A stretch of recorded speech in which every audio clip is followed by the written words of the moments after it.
तब मुझे ऐसे लगा कि नाम ना संस्कृत को सामने आना चाहिए। ठीक है। ये पूरी दुनिया को पता होना चाहिए कि हम कौन है, हमारी संस्कृत क्या है और क्या भाषा है, कितने विजडम है, ये सब कुछ है। मेरे को अपनी संस्कृत को ही आगे बढ़ाना है, मेरे को जेनजीज के साथ कॉपी पेस्ट करके आगे नहीं चलना है। वो एग्जिस्ट करती है लेकिन उसको कभी केटर नहीं किया गया और वो है इंटेलेक्चुअल ऑडियंस। अच्छा।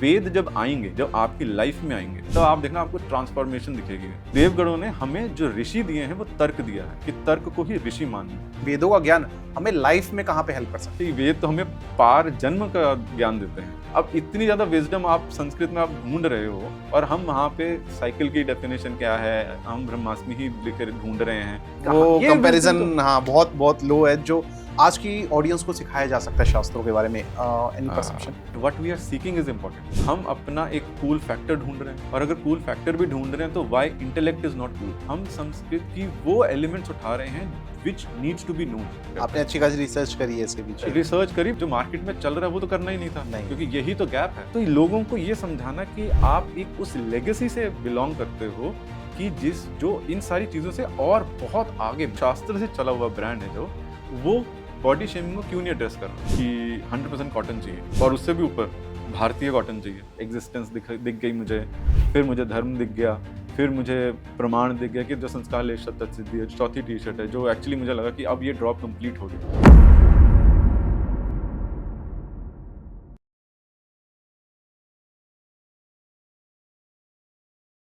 सो विवेक भाई, मैं आपका सबसे पहले स्वागत करना चाहता हूं आज के पॉडकास्ट में। और आज टाइम निकालने के लिए हमारे लिए एक बहुत ही स्पेशल पॉडकास्ट रहने वाला है। हर एक बंदा जो संस्कृत के बारे में कुछ भी सोचता है या जानना चाहता है, मेरे ख्याल से हर एक बंदे के लिए बहुत ज्यादा जरूरी रहेगा। तो आप लोगों से एक रिक्वेस्ट है कि इस वीडियो को आप एंड तक जरूर देखना, बहुत कुछ सीखने वाले हो। सो अगेन विवेक भाई, एक बार फिर से स्वागत है आपका आज के पॉडकास्ट में। बहुत शुक्रिया। तो जैसे मैं पॉइंटर्स पे आऊं, धीरे धीरे काफी चीजों के बारे में पता चलेगा, मार्केटिंग के बारे में चलेगा, क्लोथिंग के बारे में पता चलेगा, संस्कृत के बारे में पता चलेगा। मैं चाहता हूं उससे पहले आप एक शॉर्ट इंट्रोडक्शन दे दीजिए ताकि जो हमारे व्यूअर्स हैं या सब्सक्राइबर्स हैं वो ऑडियंस आपसे कनेक्ट कर पाए। हाँ बिल्कुल। विचि वेद एक्चुअली दो शब्दों से बना है, विचि और वेद। विचि इटालियन शब्द नहीं है, ये एक्चुअली संस्कृत वर्ड है। उसका मतलब होता है नई लहर। तो और वेद जो है वो वेद ही है हमारे, कि वेद की नई लहर, तो उसको हमने इस तरीके से विचि वेद बनाया। अच्छा। तो अब मेरे को एक्चुअली था कि कुछ संस्कृत से करना है। अब हुआ कैसा था, मैं किसी फॉरेन कंट्री में था, तो एक अंग्रेज आदमी था, उसने मुझे ऐसे ना टोक दिया किसी बात पे, तो एक शब्द पे टोक दिया। तो मुझे लगा कि अच्छा चल ठीक है, मेरे को क्या लेना है, मैं अपने काम से काम मतलब रखूं, मुझे आगे क्या करना है उससे। ऐसा टोका तो मुझे लगा कि यार बात तो सही है वैसे, यहाँ तो इसको बहुत अभिमान है अपनी भाषा पे, यहाँ इसको घमंड है उसको कि भाई साहब मेरी भाषा सही से बोलियो। तो वो अटक गई। 5-6 दिन बाद हो गए, मेरे को ना ऐसा लगी यार ये गलत बात है। इतना पोजेसिवनेस लैंग्वेज के लिए। फिर पैरेलली एक और थॉट चल रही है कि यार हमारे पास भी तो एक भाषा, हमने तो कभी घमंड नहीं किया यार उस पर। तब मुझे ऐसे लगा कि नाम ना संस्कृत को सामने आना चाहिए। ठीक है। ये पूरी दुनिया को पता होना चाहिए कि हम कौन है, हमारी संस्कृत क्या है और क्या भाषा है, कितने विजडम है, ये सब कुछ है। ठीक है। तो आज मैं देख रहा हूँ, हम जो यूनिवर्स में बोली जाती है या इंडिया में बोली जाती है संस्कृत, लेकिन जो टर्म आप यूज कर रहे हो प्रोनाउंसिएशन संस्कृत, इसमें डिफरेंशिएशन क्या है? हाँ, जो एक्चुअल वर्ड है वो संस्कृत ही है। ठीक है। संस्कृत के जो हमारे पाणिनि जी, महर्षि पाणिनि जी, उन्होंने जब समझाया था कि म को जब आप चेंज करोगे फोनेटिक्स में तो वो बिंदी बनता है। अच्छा। तो हुआ कैसे है कि जैसे Sanskrit is mother of all languages, right. और इससे हमारी जैसे हिंदी भी निकली है, जैसे बहुत आपका ग्रेजुएशन बहुत सारी भाषाएं निकली उसमें। अब हिंदी में हम बिंदी को न भी बोल देते हैं, तो हमने संस्कृत बोलना शुरू कर दिया। अच्छा। इसका सही जो प्रोनाउंसिएशन वो संस्कृत ही है। ठीक है। तो आज के टाइम पे आप देखते हो कि जेनजी है, बहुत कूल बनती है, वेस्टर्न कल्चर को फॉलो कर रही है। ऑन दी अदर हैंड आपके माइंड में से क्या थॉट आता है कि यार मेरे को संस्कृत को प्रमोट करना है, आगे लेके जाना है, जो एंशियंट टाइम पे, तो जो हम आपने जैसे बताया कि मेरे को ये तो चीज माइंड में क्लिक करी यार, हमारी भी तो लैंग्वेज है खुद की। So why do you want it कि मेरे को अपनी संस्कृत को ही आगे बढ़ाना है, मेरे को जेनजीज के साथ कॉपी पेस्ट करके आगे नहीं चलना है? हाँ, ये बड़ा इंटरेस्टिंग क्वेश्चन है एक्चुअली। जैसे मैं आपको एक्सप्लेन ही कर रहा था कि जैसे वो दिमाग में अटकी ना बात, तो होते तो हम रिबेल ही हैं, अब जो मर्जी कर लो। हिंदुस्तानी खून है, करेगा तो सही, कुछ करेगा तो कुछ बड़ा ही करेगा। तो कुछ ऐसे दिमाग में अटकी रहेगी। फिर हमें लगा कि यार कुछ तो करना चाहिए संस्कृत को लेके। तो हमने मार्केट रिसर्च कर रहे थे कि मार्केट रिसर्च में यार ऐसा क्या है, कोई गैप है जिसको हम संस्कृत से कर सकते हैं, और ऐसा क्या चीज़ है जो हम संस्कृत को प्रमोट कर सकते हैं, जनरल ऑडियंस तक लेके जा सकते हैं। तो उस दौरान हमें एक चीज़ समझ में आई कि जो हम लोग हैं ना, हम एक्सप्रेस बहुत अच्छा करते हैं अपनी क्लोथिंग से। तो एक clothing is also like expression. जैसे आज आपने ब्लू कलर डालोगे, आपने कुछ सोच के डालोगे यार ये डालते हैं, यहाँ शर्ट डाली होगी, मैंने टी शर्ट डाली हुई है, तो हमने एक सोचा होगा कि आज ये करेंगे, तो हम एक तरह से एक्सप्रेस ही कर रहे हैं। जब हमें पार्टी में जाना होता है हम अलग तरीके से कपड़े डालते हैं, कलर्स भी चेंज हो जाते हैं। जब हमें कुछ टाइपोग्राफी करना होता है कि कुछ लिखा होना चाहिए, वो चाहिए। तो ऐसे ना बहुत कुछ था जो मिसिंग था। फिर मुझे 2 एक्सट्रीम मिले, और ये थोड़ा कंट्रोवर्शियल भी हो सकता है क्योंकि सबका अपना अपना एक्सप्रेशन है।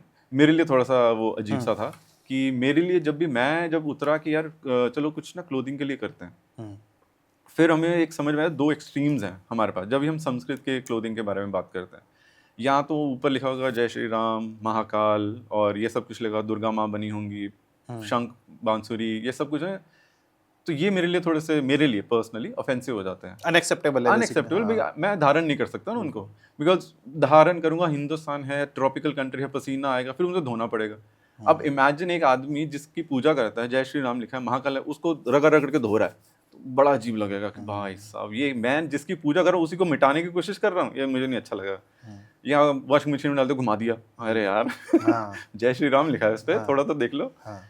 तो मुझे थोड़ा सा लगा कि अजीब है, ये नहीं होना चाहिए, ये तो मेरा आराध्य मंदिर में पड़ी वाली चीजें हैं, तो हम उसको क्यों करें।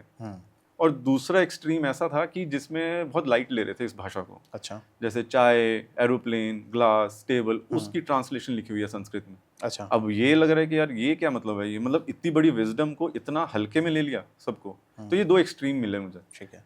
फिर मुझे लगा कि यार ऐसा नहीं हो सकता कि अगर मेरे दिमाग में आइडिया है तो किसी और ने भी किया होगा।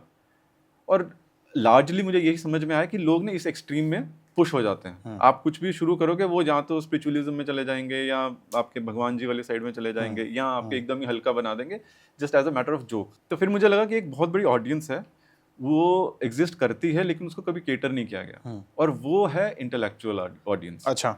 वो चाह रही है कि कुछ ऐसा दो मुझे, टाइपोग्राफी में दो, लिखा हुआ हो, मैं डालना चाहता हूँ, लेकिन कुछ सेंसिबल हो।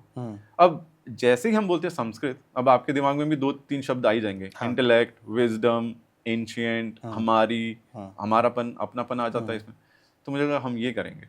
संस्कृत से आप हटा नहीं सकते स्पिरिचुअलिज्म, क्योंकि हमारी जो संस्कृति रही है वो ऐसी ही रही है कि साइंस और हमारा लाइफस्टाइल वो एक ही रहा है।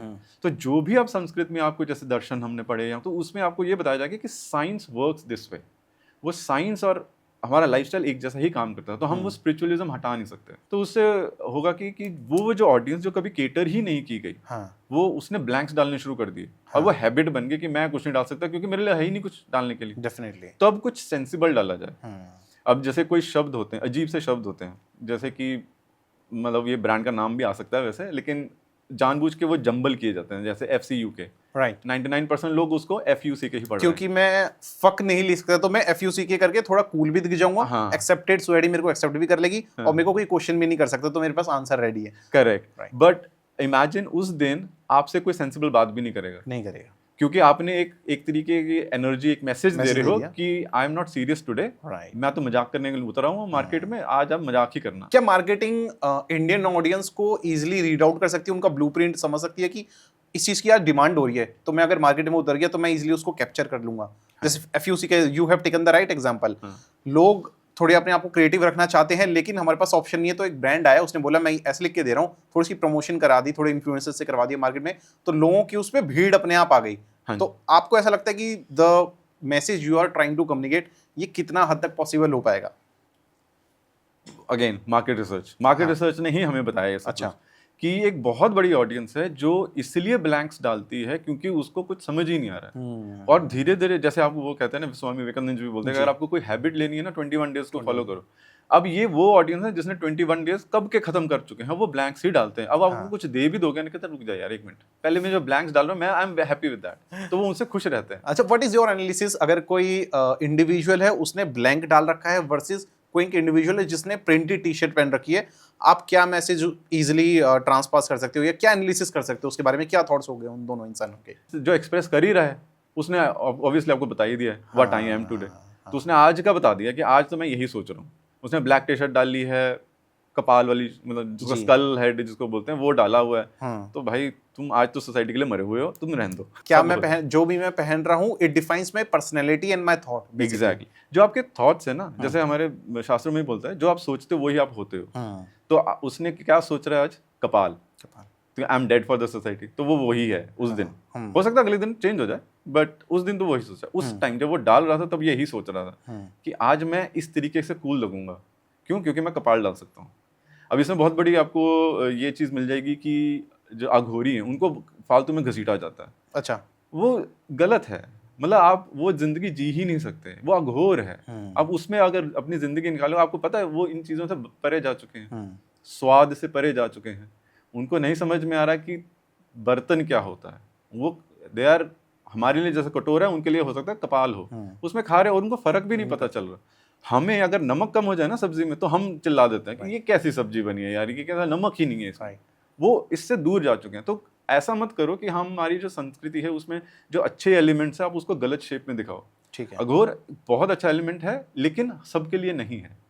जैसे सबके लिए हर से दोस्ती करना आसान नहीं है, वैसे ही आपके लिए एक लाइफस्टाइल छोड़ के अघोर में जाना वो आसान नहीं है। तो आपको वो चीज़ ही देखनी पड़ेगी कि भाई आप उसको 360 डिग्री में देखो कि यार अघोर की ये लाइफस्टाइल है, मैं उसमें से अपनी कन्वीनियंस के अकॉर्डिंग कुछ चुन लूँ और बोल हाँ, क्योंकि अघोर भी तो शराब पीते हैं, ऐसा कुछ करते हैं, जबकि उनको मतलब नहीं उस चीज़ से। भांग लेते हैं आप, भांग लेते बहुत हैं सा रश आप देखेंगे गोवा में, मनाली में, कसौल में, ज्यादातर लोग उन्हीं को ही फॉलो करते हुए, यही पैटर्न फॉलो करते हुए उसी पे ही कॉपी एंड पेस्ट कर रहे हैं। करेक्ट। क्यों? क्योंकि अघोरी बाबा थे तो वो ऐसा करते थे, मैं भी शंकर जी को बहुत मानता हूं तो मुझे भी यही करना है। हाँ, ये मेरे लिए बहुत अजीब सी बात है कि आपने, एक तो शिव और शंकर में बहुत फर्क है। अच्छा। जो शिव है मतलब वो शिव शक्ति वाला, वो हाँ, है Shiva. Shiva. Shiva is like the eternal energy. जैसे आपने शंकर बोला तो वो पारिवारिक हो जाते हैं। तो शंकर ने कभी नहीं किया, ऐसा। शंकर नहीं, कभी नहीं कभी करते, क्योंकि वो परिवार में है। ठीक है, पार्वती जी हैं, गणेश जी हैं, कार्तिकेय जी हैं, तो ये सब हैं, तो वो नहीं कभी करके। आपने कभी शंकर जी की फोटो नहीं ऐसी देखी होगी, नहीं देखी। हाँ। राइट। और रही बात शिव की, जो शिव है वो एटर्नल है, उन्होंने विष यहाँ पे समा रखा था समा ताकि रखा था। सारे देवता जीवित रहें। जीवित रहें। हाँ, मतलब वो मंथन पूरा हो जाए, मंथन पूरा हो जाए कि जिसको असुर को जो मिलना है और देवताओं को जो मिलना वो मिल जाए, मतलब ये पूरा प्रोसेस खत्म हो जाए। क्योंकि अगर ये प्रोसेस अटक गया तो ठीक है, महाप्रलय होगी, कुछ होगा नहीं, अनकंक्लूजन जिसको मतलब वो खत्म ही नहीं होगा प्रोसेस। तो इसलिए उन्होंने वो चीज ले ली जो कोई हाथ नहीं डाल पा रहा था। जी। अब जैसे जो शिव किए हैं, बहुत सारी चीजें आती रहती हैं कि शिव ऐसे मतलब गांजा ये वो, पता अजीब अजीब से। मेरे को तो कभी कभी समझ में भी नहीं आता कि आपने अब कहीं जाके तो अपनी लिबर्टी को लगाम दोगे। ये सारे ह्यूमन मेड है बेसिकली, ये सब सारा ह्यूमन मेड है। हाँ, हाँ। खुद बना रखा है, दीवारों पे पिक्चरें खुद बना रखी है। और एक और चीज भी थोड़ा ट्रबल्ड है कि हम सब लिबर्टी ले लेते हैं अपने आप पे। हमसे ज्यादा इंटेलेक्चुअली बैंकरप्ट कौन होगा? शिव मेरे आराध्य हो सकते हैं, किसी बहुत लोगों के आराध्य हैं, आप उनको एक ऐसी शेप में दिखा रहे हो और उसमें आप you are cool with it. ये कहाँ का इंटेलेक्ट है और ये कहाँ की संस्कृति है कि आप अपने ही आराध्यों को इस शेप में दिखाते हो जस्ट टू जस्टिफाई दिस, कि मैं ये कर सकता हूँ क्योंकि शिव करते। शिव ने तो कभी नहीं किया। नहीं। कभी भी दिखा दो कि शिव ने ऐसे किया हो। नहीं। आपको तो शिव तत्व के बारे में पता नहीं होगा और आपने अपने आराध्य को इस पोजीशन पे लिया। तो ये जो हम जो करने की इनिशिएटिव जो है हमारा, वो यही है कि आप उसको असली चीज में देखो, जो असलियत है उसको जानो। आप ये मत करो कि हाँ उधर कुछ किसी ने गलत बना दिया। जैसे ये थोड़ा कंट्रोवर्शियल भी हो सकता है, लेट इट बी। तो जैसे जब इन्वेजन्स हुई बहुत सारी, तो उन्होंने एक सूडो स्कॉलर्स को तैयार किया ताकि आप इनके जितने शास्त्र हैं उन सबको गलत तरीके से दिखाओ ताकि इनका विश्वास ही टूट जाए। जब इनका ये टाइम था जब ये आए, 1800s की बात है, तब इनको एक बात लगी कि यार हम ये फैब्रिक तोड़ ही नहीं पा रहे इनका। हम इनको इन पे जुल्म करते हैं, इनको लूटते हैं, सब कुछ लेते हैं, अनाज जो पैदा करते हैं उसमें से मैक्सिमम हम ही रख लेते हैं, ये टूट क्यों नहीं रहे? इनके रिश्ते क्यों इतने पक्के हैं? और ये अगर आप 1800s की भी बात करो ना, सब हर बच्चे को महाभारत और रामायण कंठस्थ थी, राइट? बिल्कुल। उन्होंने कहा कि भाई सबसे पहले तो एक प्रोफेसर भेजे, उन्होंने आके ये सर्वे बताया कि भाई हम इनका ना सोशल फैब्रिक तो नहीं तोड़ पाएंगे, और मैंने किसी को मांगते नहीं देखा यहाँ पर। क्वीन थी, उसने बोला कि क्या करना चाहिए, कहते इनका एक सिस्टम है, ये गुरुकुल में पढ़ाते हैं बच्चों को, जिसमें साइंस और लाइफस्टाइल को एक जैसे पढ़ाया जाता है। इन्होंने मंदिरों से एजुकेशन को अलग कर दिया। और यही हमारा फैब्रिक था कि हम देवों को, देव कौन होते हैं अगर हम संस्कृत में बोले, देने वाला। जैसे सूर्य देव हमें हीट देते हैं, लाइट एनर्जी देते हैं, तो इसलिए हम उनकी पूजा करते हैं कि आप हमें, क्योंकि आप दे रहे हो, ठीक है। वरुण देव ऐसे सारे हमारे देव माने जाते हैं। तो जब आपने साइंस को तोड़ दिया लाइफस्टाइल से, तो इनको बता दिया कि अब हमें चाहिए बाबू लोग, क्लर्क चाहिए, तो इन्होंने इंग्लिश पढ़ानी शुरू कर दी, नौकरियां देनी शुरू कर दी, सबसे जो लो हैंगिंग फ्रूट से फटाफट उन्होंने ज्वाइन कर लिया, तो हमारा फैब्रिक टूट गया। अब उसके बाद उन्होंने एक नई मूवमेंट चलाई जिसमें स्कॉलर्स को लाए और उन्होंने बोला कि आप वेद को ट्रांसलेट करो, लेकिन ऐसे करना कि वो गंदे लगे। मैं चाहता हूँ आप वेदों का थोड़ा सा ज्ञान दीजिए हमें, ऑडियंस को भी। वन बाय वन हम will go one by one. मैं चाहता हूँ कि वेदों के बारे में हम थोड़ा सा चलें, बातें चलें। तो वेद की स्टार्टिंग आपने बताई कैसे टूटनी शुरू हुई। तो अगर किसी इंडिविजुअल को, कोई भी यहाँ पे देख रहा है जिसको वेदों का ज्ञान नहीं है, तो उसको क्या क्या चीजें वो पता होनी चाहिए? मैं चाहता हूँ आप थोड़ा सा बताएं वेदों के लिए। सबसे पहले है कि आपको भाष्य सही लेना पड़ेगा। ओके। और मैं बहुत हम्बलनेस से बोल रहा हूँ ये चीज़ कि मार्केट में बहुत सारे लोग हैं, बहुत अच्छे लोग काम भी कर रहे हैं, वेद को ट्रांसलेट भी कर रहे हैं। ट्राई करना कि आप अपना ड्यू डिलीजेंस करो पहले, जो आपको समझ में आते हैं। अपनी कन्वीनियंस नहीं, उसका मतलब ज़रूर जानिए, क्योंकि ऐसे बहुत सारे ट्रांसलेशंस हैं, भाष्य हैं, जिसपे आपको वेद पे भी शक हो जाएगा। तो सबसे पहले आपको बहुत हम्बलनेस से आपको वेद को, एक जिसको कहते हैं, जैसे मैं कभी नहीं बोलता कि वेद खरीदे जाते हैं। वेद एक तरीके से इतनी ज़बरदस्त एनर्जी आपके घर में लेके आते हैं, और वो आते हैं, आप नहीं लेके आ सकते। आप कोशिश कर लो, आप या तो गलत भाषा उठा लोगे, और अगर गलत नहीं उठाओगे तो वो आएंगे ही नहीं। आप दुकान तक भी चले जाओ, आप कहीं चले जाओ कि अच्छा मुझे वेद चाहिए, आपको ऐसा काम पड़ जाएगा, आपको रख के आने पड़ेंगे। अच्छा। क्योंकि उस दिन वेद का मन नहीं है आपके घर आने का। अच्छा। और जब वो आएंगे, उसके बाद से आप अपना लाइफ ट्रांसफॉर्मेशन देखना। आप कोई इलॉजिकल बात करना पसंद नहीं करोगे। हमेशा एक ही क्वेश्चन चलता रहेगा, मैंने यहाँ पे क्या सीखा। बिल्कुल। और जैसे ये है वेद का आगमन। वेद जब आएंगे, जब आपकी लाइफ में आएंगे, तब आप देखना आपको ट्रांसफॉर्मेशन दिखेगी, आपका हर चीज़ सॉल्व होने लग पड़ जाएगी, क्योंकि आप हमेशा एक तार्किक इंसान बन जाओगे, क्योंकि वेद आपको तर्क करना सिखाते हैं। जैसे हमारे दर्शन है, दर्शन में भी आपको एक मैं छोटा सा आपको एग्जाम्पल भी दे देता हूँ। इसमें हमारे जो दर्शनों में भी लिखा हुआ है कि जब मनु थे, जब वो देवगण के पास गए, प्रार्थना की कि अब ऋषि नहीं होंगे जब, तो क्या करना चाहिए हमें। तो देवगणों ने बोला कि तर्क को ही ऋषि मानना, उसी को एज अ काउंसलर लेना, क्योंकि ऋषि का काम भी यही होता था, क्लैरिटी देना। तो देवगणों ने हमें जो ऋषि दिए हैं वो तर्क दिया है कि तर्क को ही ऋषि मानना। तब से हम ये तर्क करना शुरू कर दिया हमने कि अच्छा इसका क्या रीज़न होगा, उसका क्या रीज़न होगा, इसका मतलब ये होगा, इसका मतलब वो होगा। अब मैं बताता हूँ थोड़ी सी आपको वेद की जो कहते हैं ना कि एक फंडामेंटल जो कहते हैं गूढ़ ज्ञान, वो ऐसा है कि जिसमें वेद खुद अपने आप को बोल दे रहे हैं कि भैया मुझे कॉन्टेक्स्ट में पढ़ना। आप मुझे आउट ऑफ कॉन्टेक्स्ट पढ़ोगे तो मैं शायद अजीब सा साउंड करने लग पड़ जाऊंगा। तो इसीलिए ऊपर जब भी आप वेद उठाओगे, जब पढ़ना शुरू करोगे, तो ऊपर सबसे पहले दिया होता है कौन से ऋषि थे, इसके किस छंद में लिखा गया है, उसका कॉन्टेक्स्ट, मतलब कॉन्टेक्स्ट समझाते, फिर आगे 9-10 आपके पास श्लोक या वेद मंत्र आते हैं, फिर वो आप पढ़ते हैं, तब आपको ज्यादा समझ में आएगा। तो ये इसका एक प्रोसीजर है। वेदों का मैं ज्ञान पूछना चाहता हूँ मैं सवाल आपसे कि वेदों का ज्ञान हमें लाइफ में कहाँ पे हेल्प कर सकता है? वेद तो हमें पार जन्म का ज्ञान देते हैं, अगले जन्म का भी बता देंगे। अब जैसे इसमें ऐसा है कि जैसे हमारी एक टी शर्ट है जी, ठीक है, उसमें लिखा है ना वस्तु न वस्तु सिद्धि। ठीक है, मैं एक साइंटिफिक आदमी, हुआ क्या कि जब मैं वो पढ़ रहा हूँ, ऑब्वियसली थोड़ी सी एक छोटी सी जर्नी ये है कि मैंने भी जब शुरू किया ना कि यार ये तो बड़ा कि संस्कृत को बढ़ाना पड़ेगा, तो जब बढ़ाना पड़ेगा, मैं तो खुद नहीं आती। सही बात है। तो मैं क्या करूँ, फिर उस चक्कर में मैंने 5 महीने की ट्यूशन रखवाई। अच्छा। तो उसमें मैंने सांख्य दर्शन पढ़ना शुरू किया। सांख्य दर्शन पता है क्यों मेरे को ना एकदम अट्रैक्ट करता था, क्योंकि बहुत प्रैक्टिकल है। ये आपको पूरा कॉस्मोस कैसे काम करता है वो सारा समझाता है। मतलब मुझे ऐसा लगता है कि पूरा कॉस्मोस इसमें समझा दिया। अब जब ये पहले अध्याय का जब 43rd श्लोक आया ना, तब जो मेरे टीचर थे उन्होंने बोला ना वस्तु न वस्तु सिद्धि। मुझे संस्कृत उतनी नहीं आती, थोड़ी बेसिक से आती थी, लेकिन मैंने कहा ये तो बिग बैंग समझा रहा है शायद। इमेजिन मैं शास्त्र पढ़ रहा हूँ, क्योंकि मेरी इंक्लिनेशन साइंटिफिक है, तो मेरे को उसी शास्त्र ने मेरे अकॉर्डिंगली ढाल दिया, मतलब कि ये तो बिग बैंग है। अब ये बिग बैंग उन्होंने बोला कह रहे ना वस्तु न वस्तु सिद्धि का मतलब होता है कुछ नहीं, मतलब कुछ भी नहीं है उससे कुछ बन जाए, ऐसा हो ही नहीं सकता, ये सिद्धि हो ही नहीं सकती, उसके पीछे कुछ जरूर होना पड़ेगा। अब कोई शास्त्र पढ़ रहा है वो उसको लगेगा अच्छा कारण और कार्य समझाया जा रहा है। एक साइंटिफिक आदमी है जिसको साइंस थोड़ी प्रिडोमिनेंट है उसके लिए, तो उसको बिग बैंग समझ में आ रहा है। मेरे को बिग बैंग समझ में आ रहा है उसी श्लोक से। कैसे? बिग बैंग बोलता है कि एक बहुत इंटेंस मॉलिक्यूल था या कुछ भी था, एक पोजीशन थी, वो फट गई। It is illogical for me. जब इतने करोड़ों साल से वो स्टेबल थी तो फटे क्यों? और अगर फटी है तो ऐसे ही क्यों फटी है, मतलब कुछ तो हुआ होगा ना, कोई जी। तो कारण हुआ होगा ना। जी। तो फिर थोड़ा सा मैंने रिसर्च करी, हमारे शास्त्रों के ही बाकी सेक्शंस में बताया गया है कि ये बिग बैंग जो है ना थ्योरी, वो एक तरीके से सांख्य दर्शन की तरफ से या उस तरीके से खारिज की जाती है, ये गलत थ्योरी है। जी। ऐसा नहीं हो सकता कोई स्टेबल अचानक फट जाए, ऐसा नहीं होता कुछ, ये कोई लॉजिक ही नहीं बनता। अगर वो एक साम्यावस्था में है तो साम्यावस्था में रहनी चाहिए, वो चेंज क्यों हो रही है, अगर चेंज हो रही है फिर परपेचुअल होनी चाहिए। तो यहाँ पे जाके सांख्य दर्शन को घेर लेता है कि रुको जरा, ये perpetual contraction and expansion of universe है। वो पहले बड़ा था, फिर इकट्ठा हुआ, फिर फटा, और आगे जाके और बहुत कुछ समझा दिया कि ये हम 72वें बिग बैंग पे हैं।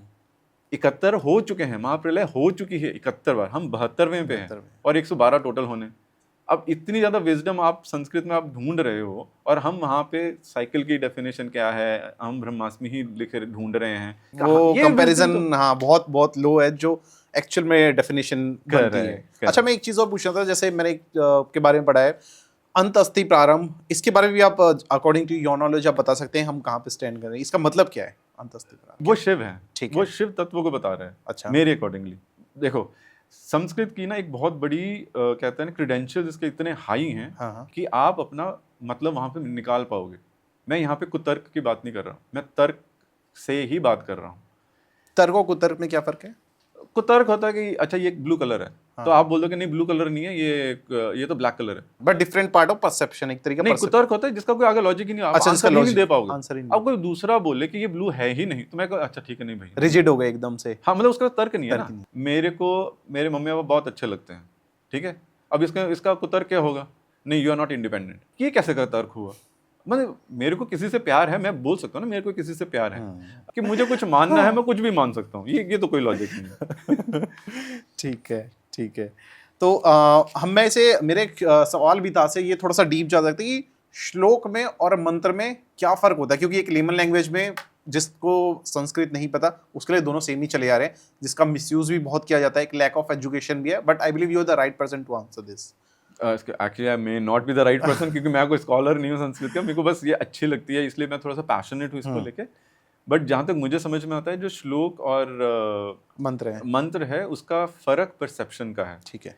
आपके लिए वो बहुत भौतिक हो सकता है और आपके लिए बहुत आध्यात्मिक हो सकता है, सेम चीज़ है। जैसे कई लोग वेद को मंत्र भी बोलेंगे, कई लोग वेद को श्लोक भी बोलेंगे। अब आपकी भावना क्या है पीछे? लार्जली जो मुझे समझ में आता है कि जैसे मंत्र हैं, जैसे महामृत्युंजय, ये वेद से ही उठा हुआ है, ये मंत्र है, लेकिन उन्होंने जहाँ पे समझाया है उन्होंने बताया है कि ये शिव तत्व है, उसको समझा दिया है। जो मतलब जो जिज्ञासु है तो वो उसको वैसे ही पढ़ लेगा कि अच्छा ये ऐसे है, महामृत्युंजय में होता है त्र्यंबकम यजामहे, ये सब पढ़ देंगे आपको। तो श्लोक और मंत्र अगर आपकी बहुत ज़्यादा मतलब जो कहते हैं ना, मतलब आपकी फीलिंग एक होलीनेस वाली है, तो वो मंत्र ही बन जाएगा। अच्छा। जैसे हमारे लिए हमारे माता और पिता भगवान माने जाते हैं, लेकिन दूसरों के लिए पेरेंट्स है, राइट? तो यही इतना फर्क होगा कि श्लोक और मंत्र में, मेरे अकॉर्डिंगली। किस टाइम पे लिया जा सकता है श्लोक या फिर मंत्र? हाँ, यहाँ पे जो मंत्र है उसका एक सही उच्चारण है और उसका सही टाइम होता है, वो उसी टाइम ही बोला जाए तो अच्छा रहता है। इसके कुछ रिस्ट्रिक्शंस भी हैं, मैं जो फॉलो करता हूँ कि जैसे अगर मैंने देखा होगा टैटूज वगैरह बना लेते हैं, महामृत्युंजय के बना लेते हैं, गायत्री मंत्र के बहुत लोग पैशनेट भी हैं, पैशनेट है, वो दे आर ओके। मतलब मेरे को लगता है क्योंकि उसका भाव ये है कि ये मेरे को ओन करना है, राइट? तो इसलिए वो बना रहे हैं। बट जैसे अगर आप किसी ऐसी वस्तु पे डाल दीजिए जो जैसे टी शर्ट पे डाल दिया फॉर एग्जांपल, तो जब आप वॉशरूम्स वगैरह में जाते हैं तो आपको उतार के जाना चाहिए, वो मंत्र है, आपको पता नहीं उसकी क्या ताकत है, आप धारण तो कर लोगे उसको, मतलब मेरे लिए वो टेक्निकल धारण ही है कि आपने उस पर लिखा है और अपने पे डाल लिया। हम कलावा धारण ही करते हैं, बिल्कुल वैसे ये भी फैब्रिक है, ये भी फैब्रिक है, आपने उसको धारण कर लिया। कलावा आप हमेशा किसी पूजा में डालोगे, बिल्कुल यज्ञ में डालोगे, किसी हवन के टाइम में डालोगे, राइट? तो बिल्कुल आप टी शर्ट को, अगर टी शर्ट में मंत्र लिखा है तो उसको उतना ही पायस मानो। आप ये देखो कि आप बिल्कुल कर सकते हो, लेकिन उसकी पावर भी आप चेंज नहीं कर सकते थे, फिर ये कॉन्सिक्वेंस भी आप ही को लेना पड़ेगा। हाँ। आप उसको दूषित करोगे, आप उसको नेगेटिव एनर्जीज में लेके जाओगे, तो वो भी अपनी एनर्जी दिखाएगा। कोई ऐसे मंत्र आपने देखा हो कि जो बहुत कॉमन लोगों ने टी शर्ट या हुडी पे या क्लोथिंग पे पहन के घूम रहे हो? हाँ, यही वाले मंत्र, गायत्री महामंत्र हो गया, ये बहुत डालते हैं, बहुत डालते हैं लोग, कॉमन चलता है। अपने गणेश जी का डाल देंगे। वो मुझे थोड़ा सा लगता है कि यार आपके आराध्य है ना, आप अपने जो पूजा जिसकी करते हो, पेरेंट्स हो गए, आपके जैसे आपके जो बहुत क्लोज Close आपके होते हैं, आप उनको पीट भी देते हो? नहीं। नहीं पीट सकते ना। बिल्कुल मंत्र को उसी तरीके से रखो, उनकी पोजीशन ही वो वाली है, इसलिए उनको मंत्र बोला गया है। हमारे 3 तरह की पद्धति हैं। ठीक है। अपनी है जैसे 3 है, यंत्र, मंत्र, तंत्र, ठीक है। अब यंत्र इज दिस बॉडी, ठीक है, ये हमारा टूल है जिसके थ्रू हम सब कुछ करते हैं, जैसे मेडिटेशन करते हैं, जो भी करते हैं, ये यंत्र है, ठीक, टूल है। वैसे ही मंत्र है, वो चैंटिंग से होता है, वो म्यूजिकल फॉर्म है, we are all musical wavelengths. अच्छा। ठीक है। यहाँ से एक और 1-2 सेकंड का हो जाएगा कि जब हम बोलते हैं ना मंत्र, तो हम अपने आप को एक musical form, musical wave form में ही सोच रहे हैं। तो जब हम वो क्रिएट करते हैं एक नेचर के साथ, जब हम सिंक करते हैं, तो हम सुर में मत होते हैं। और असुर नेगेटिव नहीं थे। अच्छा। उसको असुर बोला जाता है जिसने कुछ ऐसा करना है जो सिम्फनी में नहीं है। नेचर कह रही है कि आपको प्रातःकाल उठ के ये 3-4 काम करने हैं। आपकी जो जठर अग्नि है वो ऐसे काम करती है, 11 बजे के बाद वो एक्टिव होगी, ऐसा करना है, ये करना है, वो सब कुछ करना है। असुर उठते सारी हैवी खाना खा लेगी, वो आउट ऑफ सिंक है, वो आउट ऑफ वेवलेंथ है, इसलिए उसको असुर बोला जाता है। लेकिन मैं देखा हूँ वेब सीरीज या मूवी में असुर को तो नेगेटिव दिखा रखा है, एक असुर, हाँ, विलन बना के दिखा रखा है सिंप्लिसिटी के लिए। सिंप्लिसिटी के लिए। हाँ, और बहुत सारे ऐसे, तो मैं क्या ही बोलूँ, ये इतना कंट्रोवर्शियल बन जाएगा सब कुछ ही। हाँ। क्योंकि हमने वो सब कुछ किया कि किसी तरीके से हम अपने आप को नीचा देख सके। अच्छा। असुर नेगेटिव ही हैं, राइट। विलनस है ये नहीं आप बोल सकते, वो नेगेटिव तो जरूर है, क्योंकि उनको पॉजिटिव नहीं पता क्या है, ओनली एट दैट पॉइंट। नहीं, वो क्योंकि उस वेवलेंथ में है जो तोड़ती है सिम्फनी को। अच्छा। ठीक है। अब मेरा काम सपोज काटने का है, ठीक है, मैं जीव हत्या करता हूँ, ठीक है, अब शिकारी हूं मैं, बिल्कुल। मुझे सत्य का कब ज्ञान होगा कि यार शिकार क्यों कर रहा है, तुम फसल बो के भी तो कर सकते हो, लेकिन शिकारी का कार्य है वो, राइट। जैसे एक स्टोरी में भी था कि जिसमें वो, मतलब ये पुराणों से है, शिव पुराण से ही है, तो उन्होंने भी ऐसे बोला कि एक शिकारी था, वैसे उसने तीर खींचा और उसने देखा कि हिरण है, हिरण के बच्चे पे उसने तीर खींचा हुआ था कि मैं, क्योंकि मेरा बच्चा रो रहा है तो मैं तो शिकार करने आऊँगा, मेरे को तो शिकार करके जाना, मेरा तो बच्चा रो रहा है। तो वहाँ पे वो रोक देता है और आंसू आ जाते हैं उसको, तो वहाँ पे शिव आते हैं और उसको बोलते हैं रुका क्यों, तो कह रहे कि मैं मतलब ऐसे सोच रहा था कि सिर्फ अपने बच्चे की भूख के कारण मैं किसी का बच्चा ही मार दूँ, ये तो मुझे सही नहीं लग रहा। तो शिव ने बोला कि तू अपना कार्य करना, उसको बचाना होगा मैं बचाऊंगा, तू तो अपना कार्य कर। तू तेरी एक कार्य था फादर का, वो तूने किया नहीं किया, अधर्म हो गया तुझसे। अब बताओ तुम यहाँ तो 6 महीने वेट करो, आज बीज लेके आओ मार्केट से, उगाओ, तो 6 महीने तक बच्चा जिंदा रहेगा, उसको तो भूख लग रही है, उसको तो कुछ करना पड़ेगा, तो तुम अपना कार्य करो। तो बिल्कुल वैसे ही ऑन दोज लाइंस असुर को खुद नहीं पता कि वो आउट ऑफ सिंक क्यों है। वो जैसे ही वो जान जाएंगे कि अच्छा यार सही तो ये चीज है, तो वो धीरे धीरे सिम्फनी में आ जाएंगे। ठीक है। We become the musical wavelengths. तो जो हम बात कर रहे थे यंत्र तंत्र मंत्र, तो मंत्र इज द चैंट। तो हम जब सिम्फनी में होते हैं विद द नेचर, तो उसको हम मंत्र से करते हैं। अब आप उसको 108 बार करते हो, 108 बार करने के बाद आपको सिम्फनी क्रिएट होती है, आपको रेजोनेंस फील होता है कि अच्छा जो मैं बोल रहा हूँ वो सब एग्जिस्ट करता है। वो मंत्र आप ऐसे ही बोल रहे थे, इसलिए मंत्र की पावर होती है। आप ऐसे मंत्र को आपने धारण किया, वॉशरूम में चले गए, आप एनर्जी वहां से रेजोनेट करवाते हो, तो क्या लेके आ रहे हो आप? नेगेटिव चीजें। तो मंत्र अपनी पावर दिखा देगा, उसका कॉन्सिक्वेंस आप देख लेना कि क्या होने वाला। वो एक तरीके का मैग्नेट है, चाहे आप पॉजिटिव को अट्रैक्ट कर सकते हैं, नेगेटिव को अट्रैक्ट सकते हैं, बट अगर आपने आउट ऑफ सेंस जाके just because with the influence and मुझे कोई चीज धारण करनी थी विदाउट नोइंग, तो उसका नेगेटिव इंपैक्ट भी उतना तगड़ा हो सकता है। हाँ, इस तरीके से बोल लो कि नेगेटिव हो जाएगा। मैं उसको और ज्यादा सिंप्लीफाइड में बोल रहा हूँ कि वो ऑगमेंट करता है, वो मल्टीप्लायर करता है। अब आप देख लो उसको यूज कहाँ करना है। हाँ। एक बोल दे कि हाँ मुझे खाना चाहिए, अरे भाई मुंह खुला है, इसका मतलब नहीं बहुत खाना खा लो, अंदर आंतड़ी फट जाएगी। खाना तो मिल ही जाएगा, राइट। जी, तो ये हमारा होता है। तो यंत्र मंत्र तंत्र इनसे होता है। तो इसलिए मंत्र की अपनी एक पोजीशन है, आपको थोड़ा ध्यान से करना चाहिए। मंत्र है। और जो circling back to the question कि श्लोक में क्या है, श्लोक इज अ फैक्ट। जैसे हम पढ़ लेते हैं, दर्शनों में पढ़ते हैं, कहीं पे पढ़ते हैं, अगर हमारा भाव उसको सिर्फ पढ़ के अध्ययन करने का है तो वो श्लोक रहेगा लार्जली। मैं बहुत सिंप्लीफाइड फॉर्म में बोल रहा हूँ, जो स्कॉलर्स हैं वो तो ऑब्वियसली बता ही देंगे बहुत कुछ, उनका तो बहुत ही आगे। आपके हिसाब से आप कर्म या धर्म को कितना ऊपर रखते हैं, और एक इंडिविजुअल के कॉमन सेंस के हिसाब से कहाँ पे स्टैंड आउट करना चाहिए? कुछ लोग कर्म को ज्यादा प्राधान्य देते हैं, कुछ लोग धर्म को ज्यादा ध्यान देते हैं। आपका पॉइंट ऑफ व्यू क्या रहेगा इस पे? जो धर्म है it is not a religion. अच्छा। पहली बात तो धर्म, इसको आप इस तरीके से समझें कि it is a character of the action. जैसे हम बात कर रहे हैं तो हम एक कॉन्वर्सेशन कर रहे हैं, अगर आप मेरे को चिल्लाना शुरू कर दो तो भी एक कैरेक्टर बनेगा कि यार कुछ गुस्से वाली बात हो रही है, तो उसका कैरेक्टर बन जाता है। ठीक है, धर्म बहुत जगह पे हमारे अलग अलग शास्त्रों में अलग अलग तरीके से डिफाइन किया गया। अगेन कॉन्टेक्स्ट क्या है उसमें पढ़ो धर्म क्या है। जैसे हमारी हमने बहुत अच्छा वैसे क्वेश्चन कर दिया कि धर्म तो एक्चुअली हमारी टी शर्ट भी उसका भी है, धर्म उस पर लिखा हुआ है। बिल्कुल, ये हमने लिया वैशेषिक दर्शन से। अच्छा, तो वैशेषिक दर्शन जो है, जो महर्षि हैं, जब उन्होंने बनाया तो उन्होंने धर्म को समझाया कि उसके ना 6 एलिमेंट्स हैं, लेकिन मैं बहुत सिंप्लीफाइड हाँ में जी। बोल रहा हूँ। उन्होंने बोला है कि धर्म 2 एलिमेंट से बनता है, अभ्युदय और निश्रेयस। जो अभ्युदय है दैट इज लाइक कि मटेरियल गेन, तत्व ज्ञान, और दूसरा होता है निश्रेयस की मुक्ति, कि मोक्ष की जो होती है ना, कि मोक्ष मिल जाए आपको, मोक्ष की प्राप्ति हो जाए। अब हाँ, तो इसमें क्या है कि यहाँ ये थोड़ा सा एकदम फ्लिप कर देगा लोगों को कि यार धर्म है तो हम मटेरियलिस्टिक क्यों हैं। बिल्कुल, क्योंकि आप जब दर्शन पढ़ोगे या हमारे जब स्क्रिप्चर्स पढ़ोगे तो आपको समझ में आएगा कि वो एक्चुअली साइंटिफिक चीज़ें हैं और बहुत प्रैक्टिकल चीज़ें हैं। वो बोल रहा है कि आप शांति में रह ही नहीं सकते अगर आपको गर्मी में बिठा दिया जाए, करके करके दिखा दो, 50 डिग्री है टेम्परेचर, मेडिटेशन करके दिखाइयो, नहीं, हम वो है नहीं। पॉसिबल नहीं। तो वैशेषिक दर्शन बोलता है कि जितनी साइंटिफिक रिसर्चेज होती हैं, आज आप बोलो कि अच्छा मुझे दिल्ली से मुंबई जाना, क्योंकि मैं तो कोई मैकेनिकल चीज़ यूज़ करूंगा नहीं, क्योंकि मुझे तो धार्मिक काम करना है। भाई उस टाइम वो पैदल चलते थे, लेकिन आज हमारे पास गाड़ी है, एयरक्राफ्ट है, हम क्यों नहीं कर रहे अपना काम। अब यहाँ पे आता है डिफरेंस धर्म और कर्म का।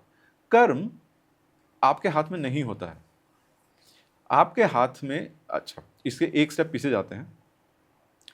तो धर्म आपको समझ में आ गया, it's a character of the action. आपसे पूछे आपका धर्म क्या है, तो आप पहले पूछेंगे, काउंटर क्वेश्चन करेंगे कि धर्म बताओ किस कॉन्टेक्स्ट में, एज अ बेटा, as a father, as a friend, as a professional, as a neighbour. सबकी अपनी अपनी एक्शन, सबका अपना धर्म है, मेरे से ही होना है, हाँ। लेकिन आप मुझे कॉन्टेक्स्ट बताओ कौन सा जी, धर्म मुझे निभाना है। जी, अभी जी। मुझे एक बेटे का निभाना है, एक दोस्त का निभाना है, एक प्रोफेशन जो हमारे वर्किंग है उसका दिखाना है, किसका करना है।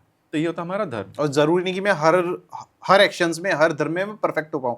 हो सकता हाँ। है मैं किसी चीज में नेगेटिव भी हो सकता हूं, मैं किसी में फुलफिल नहीं कर सकता। हाँ, तो धर्म या तो आप फुलफिल करते हो या नहीं होता है, ऐसा हो सकता है। ठीक है, राइट। अब आता है कर्म। कर्म ऐसी चीज है जो आपके हाथ में है ही नहीं। मतलब यहां से कनेक्ट हो गया ऑब्वियसली, हमारी 4th टी शर्ट जो है वो ऐसी ही है। अच्छा, उसमें है संस्कार लेशत तत्सिद्धि। उसका मतलब ये है कि जो जीवात्मा है ना, वो देह लेती ही उसलिए है क्योंकि उसको कुछ कर्म करना है, कर्म करवाना है उससे। सपोज मैं आपसे एक काम करवाता हूँ, ठीक है, और उसके एक फाइनेंशियल इम्प्लीकेशन थी कि मुझे आपसे एक काम करवाना था और मैंने आपको पैसे नहीं दिए, लेकिन मैंने आपको रखा बहुत अच्छा, आपके फैमिली को बहुत अच्छा रखा, उनके एनिवर्सरीज को दिया, आपके बच्चा अगर कभी मेडिकल इमरजेंसी थी मैंने हॉस्पिटल भी कराया, लेकिन आपको सैलरी नहीं दी मैंने। ठीक है, हाइपोथेटिकल सिचुएशन। अब मैंने आपसे क्या ले लिया, मैंने आपसे श्रमदान ले लिया, लेकिन अर्थ नहीं दिया, तो ये मेरे पे ऋण आ गया। तो अगले जन्म में जब मेरी जो जीवात्मा है, जब वो एक देह लेगी ना, हो सकता है कि एक डॉग के ले ले, एक कुत्ते के लिए ले, जिसको आप और मैं आप ही के घर में आऊंगा, जिसको आप मुझे बहुत अच्छे से रखोगे, आप मेरे से काम भी करवा लेंगे। हो सकता है घोड़ा होगा, हो सकता है गधा हो सकता हूँ, कुछ भी हो सकता हूँ। मैं उस देह में आपको श्रमदान वापस दूंगा, मैं आपका सारा काम, लेकिन आप अर्थ दे ही नहीं पाओगे क्योंकि जीवात्मा है, उसका काम ही ऐसा है कि मैं तेरे को देने ही नहीं दूंगा, मुझे जीरो करना है अपना, मुझे अपना जो शून्य करना है अपने आप को, ना मुझे डेबिट चाहिए ना मुझे क्रेडिट चाहिए, मुझे तभी तो मैं मोक्ष की तरफ जाऊंगी। हमने यहाँ पे कर क्या लिया। अब वो कई लोग इस पे भी क्वेश्चन कर देंगे तो होने कैसे दिया फिर। तो ये बहुत मतलब एक तरीके से ना it's a large permutation combination.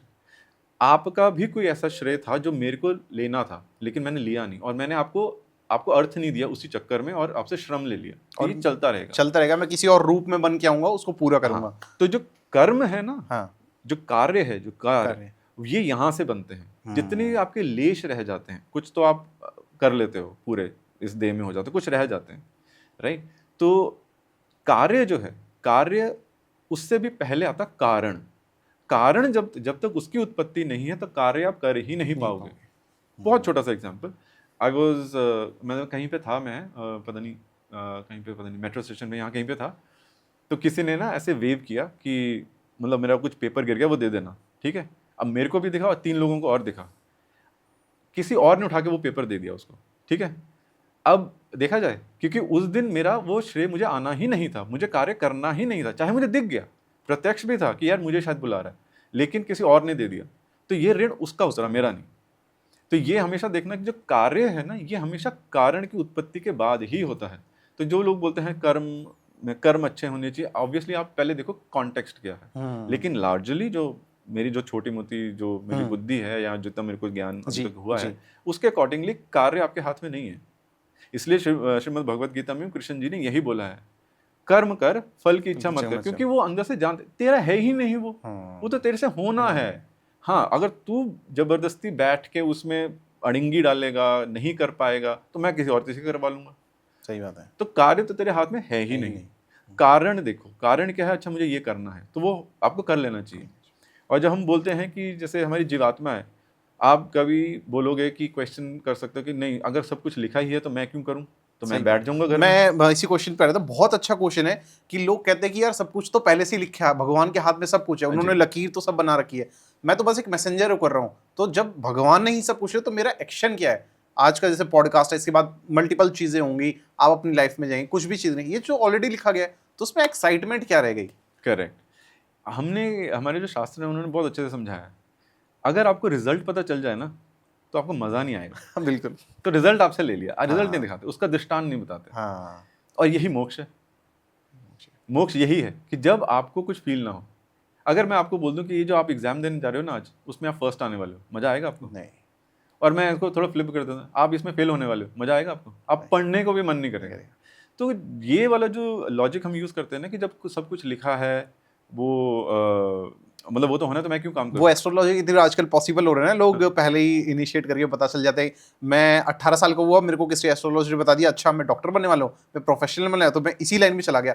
हो सकता है मेरा पोटेंशियल किसी और चीज में जाके बहुत बड़ा हो सकता था, पर मैंने लाइन ऑफ चेंज कर दी बिकॉज ऑफ कि ये तो पहले से लिखा जा रहा है। So you see these days ये चीजें बहुत ज्यादा चलती हैं। करेक्ट। पहले प्रेडिक्शंस हो जाती हैं। प्रेडिक्शंस आप देखो, आपको क्या करते हैं, जब आप वल्नरेबल होते हो ना, तो आप दूसरे को सुनने लग पड़ते हैं। आप वल्नरेबिलिटी खत्म कर दो ना, कि जो मुझे करना है, जब मैं ही अपने पे डिसाइड नहीं कर पा रहा हूँ, तो अगर कोई और डिसाइड कर रहा है, तो हमें एक वो एस्केप मिल जाता है कि यार उन्होंने बोला था, अब मेरे को वही करना पड़ेगा। क्या आप, क्योंकि हमने अब एक तरह से एक तरह से ना हमने एक्सक्यूज ले लिया ऑफ नॉट परफॉर्मिंग।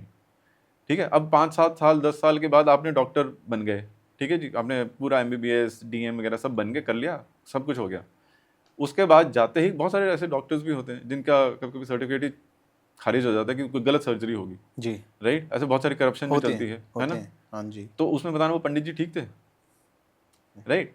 आप ऐसे नहीं कर सकते, आप अपने आप पे विश्वास करो। हाँ, जो मैं पॉइंट आपको बताने वाला था कि जो कर्म है ना, वो आप बोलोगे कि अच्छा मैं कुछ नहीं करूंगा और खुद से सब कुछ हो जाएगा, ऐसे नहीं होता है।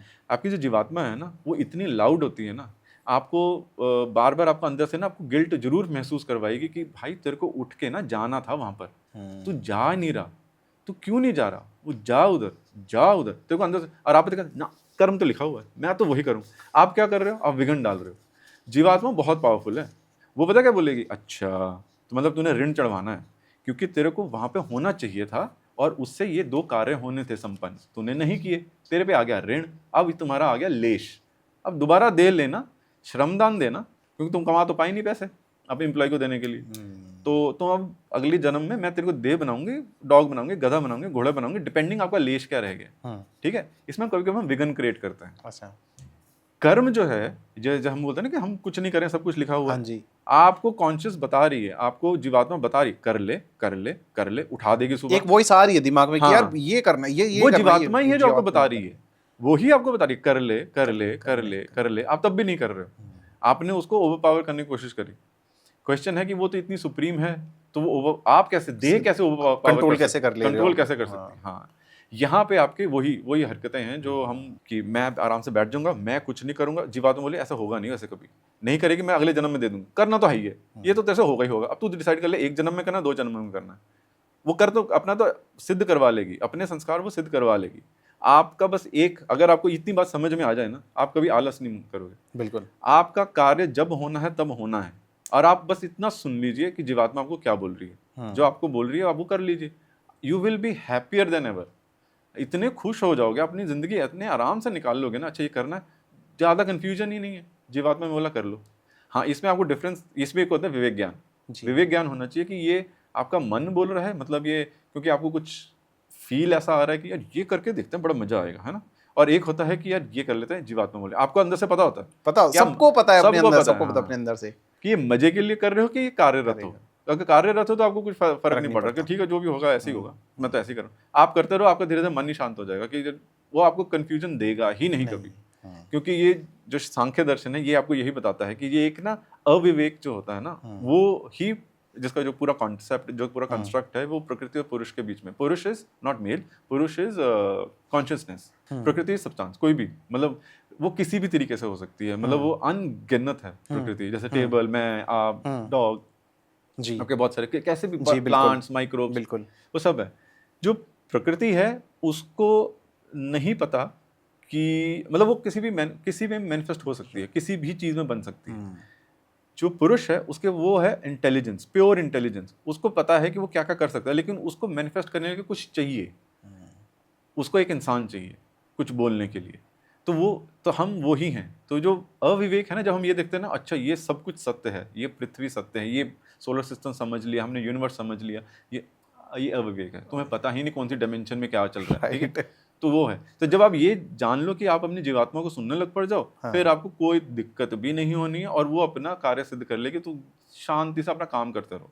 ये वाले क्वेश्चन का आंसर, ये कुतर्क वाला क्वेश्चन होगा कि मैं अगर सब कुछ लिखा तो मैं क्यों काम करूं? कह रहे नहीं, सब कुछ अगर यही लिखा है कि कहाँ तेरा कार्य होना है तो भी तो कार्य करेगा। बिल्कुल बिल्कुल तो बिल्कुल ये, हाँ। बिल्कुल सच बोला आपने। एक ना भी स्टडी भी हुई थी, मैं रीड आउट करता, जितने भी सक्सेसफुल लोग हैं, अपनी मास्टरी कर रखी है अपनी फील्ड के अंदर, उन सब के अंदर ना एक पैटर्न जरूर देखा गया कि उनको चाहे वो सक्सेस मिलती रही, लेकिन वो अभी भी लाइफ का मीनिंग ढूंढ रहे हैं बैठ के। उनके पास नेम है, फेम है, मनी है, जिसके ऊपर हम हर एक इंडिविजुअल कहीं ना कहीं भाग ही रहा है। बट फॉर एग्जाम्पल मैं विराट कोहली का लेता हूँ, अभी उनको रिसेंट टाइम्स में प्रेमानंद महाराज जी के पास देखा गया, बहुत सारे चीजें वो अभी भी लाइफ का मीनिंग चेकआउट कर रहे हैं। Like he is still striving that कि मेरे लाइफ का मतलब क्या है। तो वहां पे ना उनके प्रेमानंद जी महाराज के आंसू निकल आए कि जिस इंसान के पास सब कुछ है, उसने सब कुछ देख लिया, लेकिन वो सब कुछ त्याग कर भी सिर्फ आज मेरे पास आके ये पूछ रहा है कि मेरे जिंदगी का मतलब क्या है, मुझे और क्या चीज चाहिए। तो मेरे को लगता है ये चीज पैटर्न हर एक इंडिविजुअल में देखना चाहिए। बस हम बिजी अपने लाइफस्टाइल में इस तरीके शेड्यूल है कि हाँ यार रिजल्ट तो पता ही है मैं फेल ही होऊंगा या पास ही होऊंगा, तो मैं just for the sake of boring में कर लेता हूँ। मेरे ख्याल से ये एक डिफरेंशिएशन बिटवीन एवरेज और एक लेजेंड में यही क्रिएट करता है, ये हंगर अब हर बंदे की, यार मुझे तो अभी बहुत कुछ करना है, मुझे तो ये भी समझना है यार, वेदों के बारे में पता चलना है, मेरे को शास्त्र के बारे में पता चलना है, मेरा क्या काम है, मैं इस धरती पे किस लिए आया हूँ, क्या मैं मैसेंजर बन के आया हूँ। ये चीजें बहुत लाइक इनिशिएटिव पैदा करती हैं। इसमें ना मैं एक बहुत क्लासिक एक एग्जांपल दूंगा कि ना हमारी जो सीकिंग जो है ना कैपेसिटी, वो दो लेवल पे अलग अलग तरह से होते हैं। ऑब्वियसली बहुत तरह से होती है, लेकिन बीच में दो एक्सट्रीम लेके चल रहा हूँ। एक हाइपोथेटिकल सिचुएशन लेते हैं कि एक बच्चा है जिसका एज है डे 1, ठीक है, या डे 0, वो अभी आए ही है इस दुनिया में, ठीक है। और हाइपोथेटिकली हम उससे पूछते हैं उस बच्चे से कि तुम क्या जानते हो, तो कहेगा कुछ नहीं, मुझे तो पता नहीं क्या है, मुझे कुछ नहीं पता क्या है, राइट। और एग्जैक्टली हाइपोथेटिकली अगर हम ऐसे बोल दें, एक 100 साल का स्कॉलर है जिसने डे 1 से पढ़ना शुरू कर दिया, उसने इस दुनिया की कोई बुक नहीं छोड़ी, सब पढ़ दिया और सब उसको ज्ञान हो गया, उससे पूछो कि आप क्या जानते हो, कहता शायद कुछ भी नहीं, क्योंकि जितना मैं जानना उसके बाद मुझे लगता है तभी तो बहुत कुछ जानना बाकी है। अब ये आपकी लेवल ऑफ कॉन्शियसनेस होती है। विराट कोहली जो अपने फील्ड में मास्टर है, उससे पूछो कि विराट और कुछ जानना चाहे, यार हाँ यार मेरे को समझ नहीं आ रहा, अभी बहुत कुछ है सीखने का।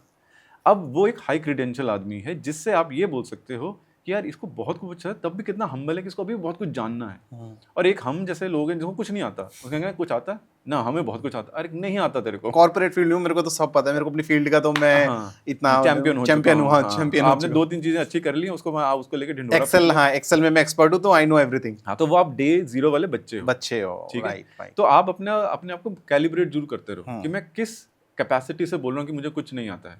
और it is always good to be humble, क्योंकि जब तक आप नम रहोगे, स्पॉन्ज होता है ना, जब तक वो नम है ना तब तक उसमें पानी और ठहर सकता है। But you see like people who are successful tend to be more like humble than the other people who are more egoistic, like why do you see that? ये ऐसा डिफरेंशिएशन क्यों होता है? ये स्कॉलर है ना, अच्छा, स्कॉलर। वो इतना कुछ जान के उसका कहता है, ये भी नहीं सॉल्व हुआ, ये भी नहीं सॉल्व हुआ, तो हाँ। मैं कैसे बोल दूं कि मेरे को बहुत कुछ आता है। ये लाइफ आपको तोड़ देती है हम्बल बनने के लिए, कि आपको पहले हाँ तोड़ेंगे, आपको तो पहले हम्बल बनाएंगे, तभी आपको लेवल देंगे सक्सेस का। क्योंकि अगर आप ईगोस्टिक रह जाओगे, आप वो सीढ़ी चढ़ ही नहीं पाओगे, आप देखिए वो विजन ही नहीं देख पाओगे। एग्जैक्टली, है ना? क्योंकि आपने एक तरीके से यूनिवर्स को मैसेज दे दिया कि आई एम कंप्लीट, हम्म। तो यूनिवर्स आपको कुछ देगा ही नहीं, क्योंकि आपने खुद ही बोल दिया कि आई एम कंप्लीट। अब मुझे सब आ गया, कहना सब आ गया तो फिर रहने दे, मैं किसी को दे दूं जिसको चाहिए, मैं उसकी तरफ चले जाती हूँ, ज्ञान में उस तरफ चले जाता हूँ, इंटेलेक्ट उस तरफ चले जाएगा, विजडम उस तरफ चली जाएगी। लेकिन जो आज भी सीकर है, सो लार्जली हम हिंदुस्तानी शुरू से ही सीकर रहे हैं। This is the land of seeker, Sadhguru भी यही बोलते हैं, we are land of seekers. हमने कभी भी अल्टीमेट नहीं बोला है। तो शास्त्रों को मैं देखना चाहता हूँ कि क्या ये फैशन बनाया जा रहा है, कि शास्त्रों को, या फिर अगर लिया जाए तो फैशन और स्टाइल को कैसे कंबाइन करके आज की ऑडियंस को सिखाया जा सकता है शास्त्रों के बारे में? Any perception? Very good. So this is exactly what we are doing in Vijay Ved only. अच्छा। तो जैसे आपको हम जो बात कर रहे थे अभी कि हम जो रियल विजडम ऑफ संस्कृत है ना, वो मिसिंग है, फैशन से भी मिसिंग है, सबसे मिसिंग है। तो अगर हम अपना expression of canvas which is clothing, उसको मर्ज करें विजडम ऑफ संस्कृत से, तो ये एक ऐसा पैटर्न है जो हम गुडविल के तरीके से लार्ज मासेस में चले जाएगा। अब इसमें एक चीज जानना बहुत जरूरी है कि हम एक, जैसे हमने बोला, हम we are seekers, but what we are seeking is important. हम अपना एक कूल फैक्टर ढूंढ रहे हैं, और अगर कूल फैक्टर भी ढूंढ रहे हैं तो why intellect is not cool. बिल्कुल राइट। तो अगर हमने कुछ पाना ही है तो अच्छा ही पा लें, अगर हमने कुछ डालना ही है तो अच्छा ही डाल लें। हमें गलत दिखा के क्या साबित कर लें, कुछ भी नहीं हो रहा। It's a loss for everyone. तुमने कुछ डाला, अगले को पसंद नहीं आया, या पसंद उस तरीके से आया कि इससे वो वाली बात नहीं करनी, इससे डोंट एक्सपेक्ट कि कुछ सीरियस बात कर सकते हो आप इससे। व्हेन डू यू से अ पर्सन इज इंटेलेक्ट और नॉट? बहुत सारे भावों से पता चल जाता है। तो इंटेलेक्चुअल आदमी एक तो थोड़ा क्लैरिटी वाला होता है। जैसे काफ़ी सारी फिलोसफीज़ हैं कि अगर आप अपनी चीज़ें 7 सेकंड्स में नहीं समझा सकते तो you are not very clear with it. अगर आप एक सेंटेंस में नहीं बता सकते, you are not very clear with it. ठीक है। तो go back, do your homework. Okay, तो ऐसा कर लो। ठीक है। हम संस्कृत की वो एलिमेंट्स उठा रहे हैं which needs to be known. दर्शन के बारे में बात नहीं करता कोई, यहाँ बहुत कम करते हैं, अब तो करने लग पड़े हैं वैसे काफी। हो सकता है कि मैं आसपास, मेरे आसपास इकोसिस्टम में वो बन गया, वो बबल बन गया जिसमें हम दर्शनों और वेद, पुराण और अपने उपवेद और उपनिषद, इनके रेफरेंस लेके हम बात करते हैं कि उसमें ऐसे है। आप इस पे कुछ क्लैरिटी दे सकते हैं दर्शन के ऊपर? जैसे एक अगर लेमन लैंग्वेज में कोई बंदा देख रहा है, उसको दर्शनों के बारे में नहीं पता, हो सकता है 19-20 साल का देख रहा हो, जिसने अभी जस्ट वो ग्रेजुएशन कंप्लीट करी है और स्टडीज में या सीबीएसई में चीज़ नहीं बताई जा सकती। मैं चाहता हूँ आप इस मीडियम के थ्रू थोड़ा दर्शन के बारे में बता सकें। ठीक है। सबसे पहले अगर आपको वेद पढ़ने हैं, वेद आप डायरेक्ट पढ़ना थोड़ा डिफिकल्ट है, and for that obvious reason सभी सिर्फ 25% तक ही डिसाइफर कर पाए अपनी ओरिजिनल फॉर्म में। वैसे लिखने में तो आप पूरा लिख दोगे, ऐसा कुछ दिक्कत नहीं है। और वेद पढ़ने के लिए आपको उपनिषद पढ़ने पड़ेंगे, क्योंकि वेद हमारे लिए ही बहुत ज़्यादा डिफिकल्ट है, क्योंकि उसमें एक श्लोक में ही या एक वेद मंत्र में इतना कुछ है कि आप उसके इतना कुछ सोच जाओगे उसके आसपास कि आप उसको आप अच्छे लेवल पे डिसाइफर करना, अब इट्स नॉट पॉसिबल, हमारी बुद्धि के कैलिब्रेशन में आता ही नहीं है। इसलिए आपको उपनिषद पढ़ने पड़ते हैं। उपनिषद पढ़ने के बाद आपको, उससे पहले मतलब उपनिषद पढ़ने से भी पहले आपको दर्शन पढ़ने चाहिए। Darshan are very practical books, very very practical, आपको एकदम कनेक्ट कर लोगे। जैसे मेरे लिए सांख्य दर्शन सबसे, मेरे I kind of associate with it कि यार अगर कुछ समझना है ना तो सांख्य दर्शन से समझ लो, वो बता देगा आपको, कि आपको प्रैक्टिकली बता देगा। अब दर्शन आपको इस तरीके से समझने, जैसे ओशो हैं, वो आपको बताते हैं कि जब आप श्रीमद् भगवत गीता पढ़ रहे हैं तो श्रीमद् भगवत गीता ही पढ़िए, उसमें आपको अष्टवक्र गीता नहीं पढ़नी है, उसमें आपको कोई और बुक नहीं पढ़नी है, फिर उससे कंपैरिजन मत ड्रॉ करो। आप श्रीमद् भगवत गीता पढ़ रहे हो ना, श्रीमद् भगवत गीता ही पढ़िए, उन्हीं का कॉन्टेक्स्ट समझिए, उसी को ही पढ़िए। अब सांख्य दर्शन पढ़ो तो सांख्य दर्शन ही पढ़ो, उसमें आप योग दर्शन को मत लाइए। योग दर्शन आपको इस दुनिया से बाहर लेके जाएगा और सांख्य दर्शन आपको इस दुनिया में लेके आएगा, सब कॉस्मोस समझाएगा। अब सबसे बड़ा जो मिसकंसेप्शन है वो ये है कि मोक्ष क्या चीज़ है। अष्टवक्र गीता में जैसे एक राजन है, वो उनसे पूछते हैं, जो अष्टवक्र मुनि है उनसे पूछते हैं कि यार मुझे ना मोक्ष की प्राप्ति चाहिए, मुझे वो चाहिए। तो अष्टवक्र मुनि कहते हैं कि ये तो ऑक्सीमोरोन हो गया, कि जब चाहत ही कर ली फिर मोक्ष कैसा। तो बिल्कुल उसी लाइंस पे जब सांख्य दर्शन पढ़ रहे हैं तो सांख्य दर्शन को सांख्य दर्शन की तरह पढ़िए, फिर उसमें से योग दर्शन के श्लोक मत बीच में रेफरेंस लाइए कि नहीं नहीं योग दर्शन ने तो बोला कि सब मिथ्या है, वो नहीं, सांख्य दर्शन में सांख्य दर्शन पढ़िए। जब आप सांख्य दर्शन पढ़ लोगे तो आपको ये पता चल जाएगा कि ये सारा तत्व ज्ञान क्या है, कॉस्मोस काम कैसे करता है, क्या है प्रकृति, क्या है पुरुष, क्या है अविवेक क्या होता है, ये एसिमुलेट क्यों होते हैं, ज्वाइन क्यों करते हैं, और ज्वाइन करते हैं तो क्या क्या होता है। जब आप ये पढ़ रहे, जब आपको इसकी क्लैरिटी मिल जाएगी तब आप योग दर्शन पढ़ोगे, तब आपको एटलीस्ट आप एक डायरेक्शन में जा रहे हो कि वैराग्य की फीलिंग आती है कई लोगों की, मुझे सब कुछ त्यागना है, सब कुछ ये करना है, वो करना है। ऐसा नहीं मुझे होता, खाना पीना छोड़ देना है, मुझे वस्त्र हाँ नहीं ये पहनने ऐसा नहीं होता है। हमारे जो शास्त्र वो पहले बताते, पहले ये तो जान लो छोड़ना क्या है। हाँ आपको इतना ज्ञान है नहीं कि छोड़ना है नहीं है, लेकिन आप चल पड़े कि अच्छा जब बाबा जी ने बोला था कि मोक्ष बहुत इंपॉर्टेंट है, या हमारे शास्त्रों में मोक्ष बहुत इंपॉर्टेंट चीज़ है, मोक्ष ही अल्टीमेट गोल है, तो छोड़ दो। कैसे छोड़ दो? आपका परिवार है, माँ बाप हो सकता है मेडिसिन पे हो, आप कैसे छोड़ दोगे उनको? आपके परिवार को आपकी ज़रूरत है, आप कैसे छोड़ के चले जाओगे जंगल में?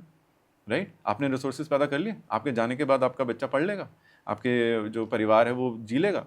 नहीं करेगा, ऋण चढ़ा के दोबारा जन्म लेगा, वापस आ जाओगे। तो शास्त्र आपको एक डायरेक्शन देते हैं कि पहले ये जानो कि है क्या, फिर आप बताओगे कि ये त्याज्य है, कि ये इनको छोड़ना होता है, इनको अपनाना नहीं होता है। सांख्य दर्शन के तीसरे में ही है श्लोक है, तो उसमें वो यही बताते हैं कि उन्होंने क्वेश्चन किया कि यार अगर मोक्ष लाना है तो हम, जैसे उसका पहले ही जो श्लोक है वो है मतलब त्रिविध दुखात्य निवृत्ति अत्यंत पुरुषार्थ, कि मतलब 3 तरह के दुख हैं, उसको आपको छोड़ना है। ठीक है, वो तीसरे तक ही स्टूडेंट पूछ लेता है कि जब छोड़ना ही है तो फिर इनको ग्रहण क्यों करना है ना? तो जो हमारे ऋषि हैं वो बोल रहे हैं कि जैसे कि आप हर रोज़ खाना खाते हो अपनी भूख का कष्ट हटाने के लिए, वैसे ही आपको ये सारे तत्व ज्ञान का ग्रहण करना होगा ताकि आप उस लेवल तक पहुंच जाओ।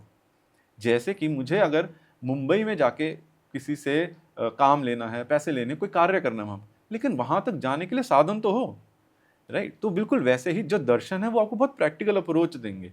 जब आप दर्शन समझ जाओगे, डिफिकल्ट होते हैं, ऐसा नहीं है कि होते नहीं है, हो भी जाते हैं। पढ़ने वाले जो मेरे को तो नहीं आती थी 2 साल पहले, कुछ नहीं आता था, लेकिन पढ़ना शुरू कर दिया ना, एक डिसिप्लिन ले आया, इन्हें पढ़ना रोज शाम को पढ़ना है, रोज रात को पढ़ना है, जब भी टाइम मिले पढ़ना है। इसके लिए इट्स नॉन नेगोशिएबल थिंग, पढ़ना है। 1 पढ़ना है श्लोक, 2 पढ़ने हैं, 10 पढ़ने हैं, पिछला रिवाइज करना है, जो करना, लेकिन उठानी जरूर है, पढ़ना तो जरूर है।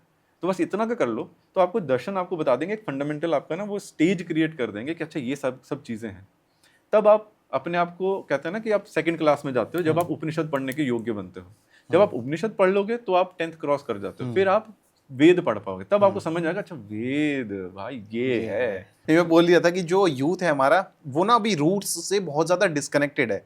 वाई? बिकॉज ऑफ एक तो सोशल मीडिया प्लस वेस्टर्न को बहुत फॉलो कर रहे हैं। सो वो वेद के डायरेक्शन में किस तरीके से जाएं, लाइक यू राइटली मेंशन, तो शुरू तो एक श्लोक से आपको करना ही पड़ेगा, उस चीज़ को अडेप्ट अपने थ्रू करना ही पड़ेगा।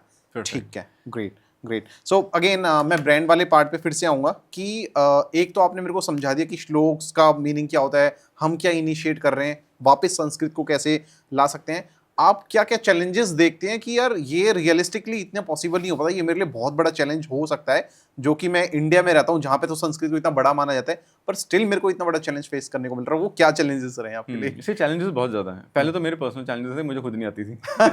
अच्छा। तो फिर तो सबसे बड़ा पहले तो चैलेंज यही रहा कि पहले 5 महीने की तो हमने ट्यूशन रखवाई है कि भैया पहले मुझे तो समझ में, मैं करने के वाला हूँ। क्योंकि ऐसे बहुत सारे लोग होते हैं जो संस्कृत को या हमारे जो स्क्रिप्चर्स को एम ही कोट कर देंगे, उनको नहीं समझ में आएगा। जैसे कई लोग होते हैं, इवन वेस्टर्न लोग भी टैटू ही बनवा लेंगे 7 चक्र के। अरे बाबा मत करो ऐसे। मैं टैटूज पे भी आने वाला था। जैसे कुछ लोगों को मैंने देखा आपने 7 चक्र बना लिया, मतलब इसका मतलब क्या हो गया? व्हाट डज इट इंडिकेट्स कि मेरे साथ जो मैं बोलना चाहता हूँ मैं बहुत स्पिरिचुअल कनेक्टेड हो गया या मेरे पे कोई नेगेटिव एनर्जी फॉलो नहीं करेगी? What does it means that? देखो चक्र एक पद्धति है, जैसे हम मेडिटेशन की बहुत सारी पद्धति होती है, वैसे पद्धति है, आप चक्र मेडिटेशन करते हो। ठीक है, वो है ना, आप अपने वो जागरूक करते हो जिसमें हम कुंडलिनी की बात करते हैं, ये सब कुछ करते हैं। तो ये हम एक ना, मतलब अगर मैं थोड़ा सा इसमें डीप जा सकूं, so these are all energy formats. Okay, right? तो जैसे मूलधारा है वो आपको स्टेबिलिटी देगा।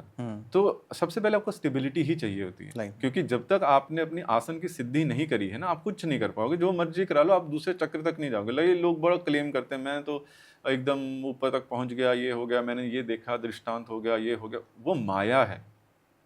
जिस दिन, अब ये बहुत बड़ा किसी के लिए भी ना परप्लेक्सिटी वाला काम हो जाएगा, एकदम दिमाग फिर जाएगा उसका। अगर आपको ये बोल दिया जाए, जैसे कई लोग होते हैं, जैसे शास्त्र के कई भाष्य भी ऐसे हैं, उन्होंने भी ऑब्वियसली उस आदमी को भी शायद नहीं पता होगा उतना ज़्यादा, कहते हैं मोक्ष का आनंद होता है। अरे अब आनंद आ गया तो मोक्ष कैसा? किस बात में? तो ये बहुत बड़ी मिथ है जो हमें समझाई गई है कि मोक्ष का एक आनंद। मोक्ष का कोई आनंद नहीं है। मोक्ष इज बैलेंस ऑफ एवरीथिंग। जब कुछ नहीं है, अब जैसे शून्य के बारे में जब बहुत सारी आपने सुना भी होगा, जैसे वेस्टर्न फिलॉसफी से जब आते हैं शून्य, तो उसका मतलब नथिंगनेस। तो ये एकदम ऑक्सीमोरॉन बनता है कि यू आर टॉकिंग अबाउट, और आप उसकी एग्जिस्टेंस ढूंढ रहे हो जो नथिंग है, जो है ही नहीं, उसकी एग्जिस्टेंस कैसे ढूंढ सकते हो आप? राइट? जो एग्जिस्ट ही नहीं करता उसकी आप एग्जिस्टेंस ढूंढ रहे हो। अब यहाँ पे जाके वेस्टर्न वाले जब हम अडॉप्ट करते हैं उसको, हमारा दिमाग खराब हो जाता है कि नहीं यार, शून्य तो हमें तो कुछ और पढ़ाया गया था। शून्य तो हमें बताया गया था जब सब कुछ साम्य अवस्था में हो। हाँ। जब नेगेटिव, पॉजिटिव, अप, डाउन, सब कुछ, anything that you can think of, वो एकदम स्टेबल हो चुका है, उसको शून्य बोला जाता है कि सब कुछ स्टेबल है। अब आपको दुख नहीं लग रहा, अब आपको सुख नहीं लग रहा, आपको पेन फील नहीं हो रही, आपको आनंद फील नहीं हो रहा। तो जब कुछ है, मतलब सब कुछ बैलेंस्ड है, जितना जो होना है उतना है, सब कुछ है, कंटेंटमेंट है, सब कुछ। अब कंटेंटमेंट में फीलिंग होगी ना एक, जब सब कुछ ही साम्य अवस्था में है, उसको शून्य बोला जाता है। That is the state of शून्य। तो जब हम वेस्टर्न फिलोसफीज को अपने में लेके आते हैं और करप्शन करते हैं ना, वहां से सबसे ज्यादा दिक्कत होती है। तो जो चैलेंजेस थे ना, वो ये था कि एक तो वेस्टर्न फिलोसफी को थोड़ा सा तोड़ा जाए, not out of a rebel और something, but for the clarity. अब इसी चक्कर में हमने सबसे इंपॉर्टेंट, जो मेरे साथ जो चैलेंजेस आए थे, वो ये थे कि हम, जब मैं भी भाष्य ढूंढ रहा हूँ ना, अब कैसे हमने पूरा प्लान बना कैसे था, ऑब्वियसली ये शेप अप खुद लिया है। मैं सच्ची बता रहा हूँ, इसमें मेरा कोई कंट्रीब्यूशन नहीं है। ये हो सकता है शास्त्र या वेद ने ही मुझे बताया कि चल काम करना शुरू कर, और I have taken my time. मेरा बहुत टाइम लगा, 1-1.5 साल लग गया इस चीज़ में। अच्छा, करते आपने अच्छी खासी रिसर्च करी है इसके पीछे? रिसर्च करी मेरे को, क्योंकि जीरो से स्टार्ट करना था। जीरो से स्टार्ट, तो मुझे जो मार्केट में चल रहा है वो तो करना ही नहीं था, क्योंकि यही तो गैप है कि लोग अहम ब्रह्मास्मि डाल रहे हैं, नहीं पता। और आप वेस्टर्न लोगों से बात करो तो वो कहेंगे दिस इज वेरी बैड, कि आप अपने भगवान कैसे मान सकते हो कि अहम ब्रह्मास्मि है ही ब्रह्मा। अब उसको कॉन्टेक्स्ट नहीं पता। कॉन्टेक्स्ट ये है कि भगवान, जो हम, जिसको हम भगवान बोलते हैं, या इटर्नल कॉन्शियसनेस जिसको हम बोलते हैं, वैसे शास्त्र कहेंगे ब्रह्मन है वो। मैं आपसे पूछूँ अच्छा ये क्या है, तो आप बोलोगे कि अच्छा ये पानी है। मैं एक ड्रॉप निकाल देता हूँ, उसमें बोलते ये क्या है, कहते हैं पानी है। बिल्कुल वैसे ही अहम ब्रह्मास्मि है। लेकिन अब इसमें कोई आपको इस चीज़ पे टोक दे कि अच्छा आप कैसे भगवान हो सकते, क्योंकि वेस्टर्न फिलॉसफी में क्रिएटर अलग है, क्रिएशन अलग है, हम उसी में हैं। इमेजिन कि अगर आपको, अगर उनसे कुछ पूछा जाए कि अच्छा ये सब कुछ रचने वाला कोई है, तो इसका मतलब इसका कार्यफल होगा, इसका मतलब भगवान नहीं हो सकते। अगर उन्होंने कोई भी कार्य किया, सृष्टि बनाई भी अगर, तो उसने कार्य किया, तो कार्य का फल होना चाहिए, तो इसका मतलब वो कम से कम भगवान तो नहीं हो सकते। हाँ, उनका कोई आगे कोई बंदा होगा, कोई देव हो सकता है, कोई मैसेंजर हो सकता है जो वो कर सकता है। क्यों? क्योंकि अगर भगवान को कार्य करना पड़ गया तो फिर फल कौन देगा? उसका रिजल्टेंट कहाँ बनेगा? वो अगर वो रिजल्टेंट नहीं है तो फिर मोक्ष नहीं है, क्योंकि मोक्ष का मतलब होता है जीरो रिजल्टेंट, कि इसका आगे कुछ नहीं, उसका कोई परिणाम नहीं होगा उसके आगे। तो ये चीज़ है। तो लोगों को ये समझाना कि आप एक उस लेगेसी से बिलोंग करते हो कि जो इन सारी चीज़ों से और बहुत आगे, माइल्स आगे है, उनको ये चीज़ लेके मतलब ऐसा नहीं कि मुझे खींचना पड़ रहा है, मुझे बिल्कुल खींचना नहीं पड़ रहा है। मैंने सिंपल यही किया कि मैं एग्जिस्ट क्यों करता हूँ। तब मेरे सामने आया ना वस्तु न वस्तु सिद्धि, कि मेरा एक कारण है जिससे मैं एक कार्य हुआ, ये कार्य है, वो कार्य हुआ है, ठीक है। फिर नेक्स्ट जो हमारा जो टी शर्ट आती है वो इसी सीक्वेंस में चलती है। सेकंड आता है कि अच्छा जब मैं एग्जिस्ट कर लिया तो कैसे करूं मैं एग्जिस्ट, तो वो बताएगा धर्म। तो मुझे लगा वैशेषिक दर्शन सही बता रहा है मुझे, क्योंकि सिंपल है, दो कारण, दो चीज़ें करनी, अभ्युदय होना चाहिए, गेन मिलना चाहिए। हम दोनों बात कर रहे हैं, हम कहीं एक इंटेलेक्चुअल गेन मिल रहा है, या आप किसी से कोई कार्य करते हैं जिसमें पैसे की ट्रांजैक्शन होती है, तो आपको एक फाइनेंशियल गेन मिल रहा है, आपको एक तत्व ज्ञान मिल रहा है, कुछ तो मिल रहा है, आपको एक गेन मिल रहा है। वो प्लस निश्रेयस ऐसे कि आज आपके पास गाड़ी है तो आपको ठीक है, ऐसा नहीं कोई अच्छा लग रहा है कैसे लग रहा है, क्योंकि इट वॉज रिक्वायरमेंट। आपको आप ट्रैवल ज़्यादा करना था तो आपको गाड़ी लेनी पड़ी, आपने गाड़ी ले ली। कल आपको ट्रैवल कम करना पड़ रहा तो आप गाड़ी छोड़ सकते हो। तो ये जो समझ है, मैं बहुत ही जी, लेमन लैंग्वेज में जी, समझा रहा जी। हूँ। नीचे से होता है मोक्ष, कि मतलब जहाँ पे सब कुछ साम्य बसता है, ठीक है। और जब तक आपको अभ्युदय और निश्रेयस एक कार्य में मिल रहा है तो वो धर्म है। आप अपने बच्चे को स्कूल भेजते हो, ये थोड़ा ना बोलते हो अच्छा मैंने इस पे 1 करोड़ लगा दिया, अब ये 10 करोड़ चाहिए मुझे, ऐसा तो आप कभी नहीं सोचते हो। नहीं। आपने मम्मा पापा को मेडिसिन दी, उनका सपोज तबीयत ठीक नहीं है, आपने अपने फ्रेंड को कहीं पे छोड़ दिया, अब ये तो अगली बार ये मुझे भी छोड़ेगा, हाँ, तो वो धर्म नहीं बना। नहीं हुआ। जहाँ एक्सपेक्टेशन रख ली मैंने, नहीं, जहाँ पे आपका कनेक्शन नहीं बन रहा। करना, आपका कनेक्शन नहीं होना चाहिए वहां पर कि आपने कार्य किया, आपने किया, दैट्स इट। मतलब ऑब्वियस कर दो ना, एक चीज कार्य किया, कार्य किया। बिल्कुल। तो ऐसे 2 चीजें हो जाएंगी तो आपका धर्म स्टैब्लिश हो जाता है कि ठीक ये है। धर्म का काम किया मैंने, ठीक है। ठीक है। मेरे को गेन मिला, मुझे पैसे मिले, मुझे इंटेलेक्चुअल गेन मिला, कम्युनिटी डेवलप करी, बहुत बढ़िया बात है। अच्छा, जाने अनजाने में मैंने ऐसी कोई एक्टिविटी कर दी जिसके लिए मैं असाइन नहीं था या फिर अलाइंड नहीं था, क्या वो धर्म में अधर्म में गिना जा सकता है जिसका फल मुझे आगे जाके मिलेगा? I will go back to same Sankhya darshan. हाँ, बिना कारण के आप कोई कार्य कर ही नहीं पाओगे, ठीक है। सिद्धि होगी ही नहीं। हो सकता है यू आर अनअवेयर, हो सकता है, लेकिन वो कार्य होना था। इंटेंशन मैटर करता है अकॉर्डिंग टू यू? नहीं, इंटेंशन भी नहीं करता। ये आपके हाथ में नहीं है ना कार्य। हमने अभी तो एक्सप्लेन किया था कि कार्य आपके हाथ में ही नहीं है, आप करो नहीं करो वो होना है। आप कार्य को तो छोड़ दो ना, ये सबसे बड़ा मिथ है जो वेस्टर्न फिलॉसफी ने अपने को थोपा है, स्टैंडर्ड सेट कर रखा है, मैं करता हूँ, करने वाला हाँ, मैंने ये कंपनी बनाई, मैंने इतने करोड़ कमाए, मैंने ये किया, मैंने वो, ये खत्म करो पहले। ये मैं वाला टर्म है, मैं से स्टैंडर्ड्स को ज्यादा खत्म करो, मैं से ज्यादा कार्य खत्म करो। हाँ। आपका मैं वैसे ही खत्म हो जाएगा। ये कार्य होना है, मेक योर चॉइस। तो you want to be part of it, you don't want to be part of it. If you are part of it, आपका ऋण 0 है, आप डेबिट क्रेडिट 0 चल रहे हो, बहुत बढ़िया बात। कंपनी तो बनेगी, आप उसका पार्ट हैं, you are a part of it. अगर आप नहीं हो तो कोई और होगा, करेक्ट, दैट्स इट। अपने आप को वो बेंचमार्क की दो कि मैंने कंपनी बनाई है या मैंने समथिंग ये कुछ क्रिएट करा है। और मैं वही कह रहा हूँ, मैं को भी हटा दो ना, उसको साइड पे रखो पहले, ठीक है। कार्य को फोकस पे लो, ये कार्य होना है। अब होना है, आप बताओ, you want to be the CEO of the company, you don't want to be CEO of the company, ठीक है। ये कंपनी तो बनेगी, तो हम्बल बंदा अपने आप हो जाता है, वो अपने डेफिनेटली, क्योंकि उसको ये समझ आ गया, ज्ञान आ गया कि भाई कार्य तो हो ही जाएगा। एक इंटेलेक्चुअल आदमी है और वो बोलेगा चल धर्म तो मैंने फॉलो कर लिया, कोई प्रमाण तो दो कि ये धर्म बात था भी कि नहीं, बिल्कुल, है ना। तो हमारी फिर 3rd टी-शर्ट आती है। अच्छा, 3rd टी-शर्ट आपको यही बताती है कि तूने कार्य किया, अब ये धर्म किया, अब धर्म के प्रमाण होने चाहिए। 4 तरह के प्रमाण है। एक होता है प्रत्यक्ष, मैं आपके सामने बैठा हूँ, कोई पूछे अच्छा आप इनसे मिले थे, कि हाँ मिले थे, मैंने प्रत्यक्ष कर लिया। एंटिटी। फिर वैसे ही आप बोलोगे जैसे अनुमान, फिर उपमान। अनुमान होता है कि जैसे सपोज आग लगी है तो आप देख सकते हो अच्छा धुआं उड़ रहा है, अच्छा मतलब आग होगी, अनुमान है ना। वैसे ही उपमान मतलब बैलेंस करना, कि अगर बहुत धुआं है तो मतलब बहुत आग है, अगर थोड़ी सा धुआं है तो थोड़ी आग होगी। ये उपमान हो गया, आपने कंपैरिजन कर लिया कि इसको प्रमाण भी माना जाता है। चौथा होता है आपका शब्द प्रमाण। शब्द मतलब कि ये जो आप बोल रहे हो ये किसने बोला, ये शास्त्रों के रेफरेंस, तो वो होता है तीसरी, वो हमारे तीसरी टी-शर्ट। फोर्थ हाँ, अब फोर्थ आएगी, ठीक है। सो विवेक भाई, जैसे हम क्लोथिंग पे वापस आएंगे, आपने मैंने देखा कि इस पे टैग जो है, साइज का tag, large, extra large, double extra large, ऐसा क्यों टैग क्यों नहीं रखा हुआ कि अगर मैं मीडियम हूँ, मेरा साइज कुछ भी आता है 32, 34, मैं कैसे इसको आइडेंटिफाई करूंगा मेरे लिए बेस्ट टी-शर्ट कौन सी है साइज की? कभी भी हमने बॉडी शेमिंग नहीं करी है। अच्छा, क्योंकि धोती एक ही साइज की बनती थी, बिल्कुल, साड़ी एक ही साइज की बनती थी, तो हमने वेस्टर्न को उठा लिया कि हाँ I will segregate the society in multiple parts. उनको कुछ और मिला नहीं, उन्होंने साइज ही बता दिया कि you are extra small, you are extra large, you are medium, you are large. तो अगर हम शास्त्रों के ही फॉलो कर रहे हैं जहाँ पे बॉडी शेमिंग है ही नहीं, तो ये मेरे लिए भी एक अच्छा था, मतलब एक तरीके से मेरे लिए, दिमाग के लिए था कि यार मैं ऐसे इस प्रॉब्लम को एड्रेस कैसे करूँ। तो हमने रख दिया कि 1 2 3 4 5। अब ये जो नंबर होता है ये छोटा बड़ा नहीं होता। आपका मोबाइल नंबर लेट्स से 01 से ख़त्म हो रहा है और मेरा मोबाइल नंबर लेट्स से 03 से ख़त्म हो रहा है, तो मेरा मोबाइल नंबर बड़ा हो गया आपसे? नहीं, मोबाइल नंबर है। तो हम बॉडी शेमिंग को इस तरीके से एड्रेस क्यों कर रहे हैं? क्योंकि वेस्टर्न फॉलो करता है, क्योंकि वो आपको वो आप सोसाइटी तोड़ना चाहता है। हम उसको हमेशा इंक्लूसिव रखते हैं। साड़ी एक साइज़ की आएगी, हमारे जो सिख भाई हैं पग एक साइज़ की आती है, राइट, धोती एक साइज़ की आती है। तो हम अपनी ही क्लोथ, जब हम शास्त्र से चला हुआ ब्रांड है जो, वो बॉडी शेमिंग को क्यों नहीं एड्रेस कर रहा?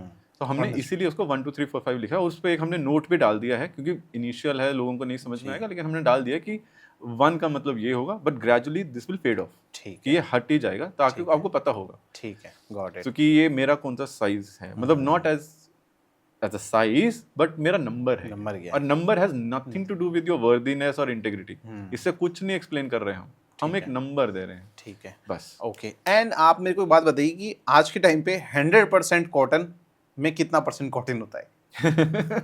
ये तो मतलब मैन्युफैक्चरर्स के थोड़े पेट पे लात ना हो जाए क्योंकि बहुत सारे लोग आपको बोल देंगे 100%, क्योंकि अभी क्लेम कर रहे हैं 100% हाँ जी।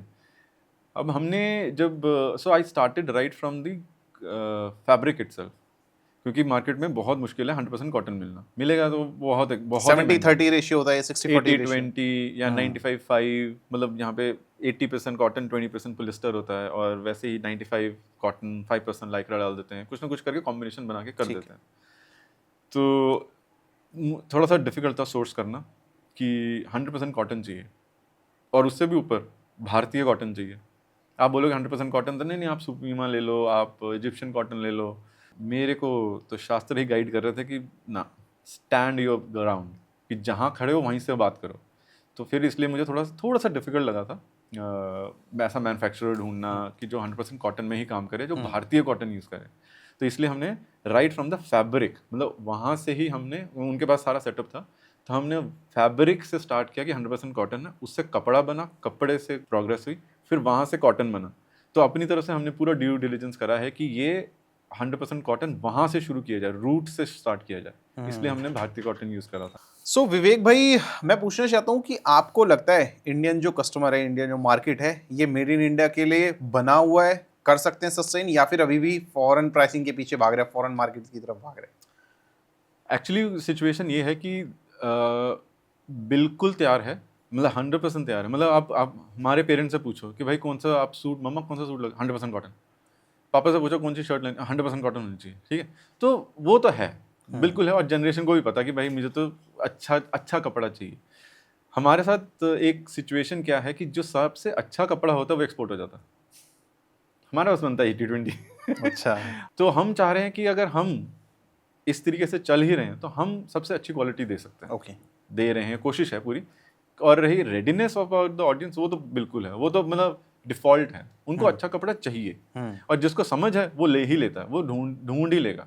जैसे मैंने भी तो कपड़ा ढूंढा ही है, तो बाकी लोग भी ढूंढ ही लेंगे, उनको कोई दिक्कत नहीं। और जिसको समझ है वो लेगा ही 100% कॉटन, उसको पता है पॉलिस्टर से दिक्कत क्या है। स्वेट स्मेल हमेशा रहती है, कॉटन में स्वेट स्मेल नहीं रहती, बिल्कुल, क्योंकि वो सोख लेता है। बिल्कुल। पॉलिस्टर क्या होता है, लटका लेगा आपको, स्ट्रैंड ऐसे होते हैं ना, वो लटका लेगा, बीच में वो मॉइस्चर बना रहेगा, ठीक है, वो आपको स्मेल कर देगा थोड़ी देर में। 100% कॉटन नहीं करता, क्योंकि वो सोख के उड़ा देगा, जैसे उसको हवा से लगे वो उड़ा देगा। तो एक अच्छा कपड़ा है ये, हम चाह रहे हैं कि हिंदुस्तानी एक अच्छा कपड़ा डालें, 100% कॉटन डालें।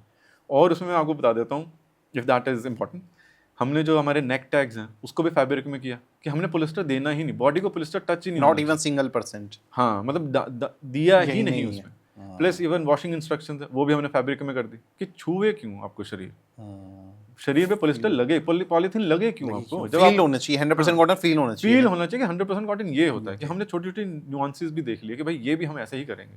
अब आपको ना खुद ही फील होगा, जब अभी टी शर्ट्स डालोगे या जो भी गारमेंट आप डालोगे ना, आपको समझ में आ जाएगा कि 100% कॉटन होता क्या है। अब ये एक्सपोर्ट क्वालिटी है, अगर देखा जाए तो एक्सपोर्ट क्वालिटी है, तो बाहर से यही चीज़ आपको 30,000 में मिलेगी, तो आप खुशी खुशी डालो, चाहे क्रेडिट कार्ड ना स्वाइप करना पड़ जाए।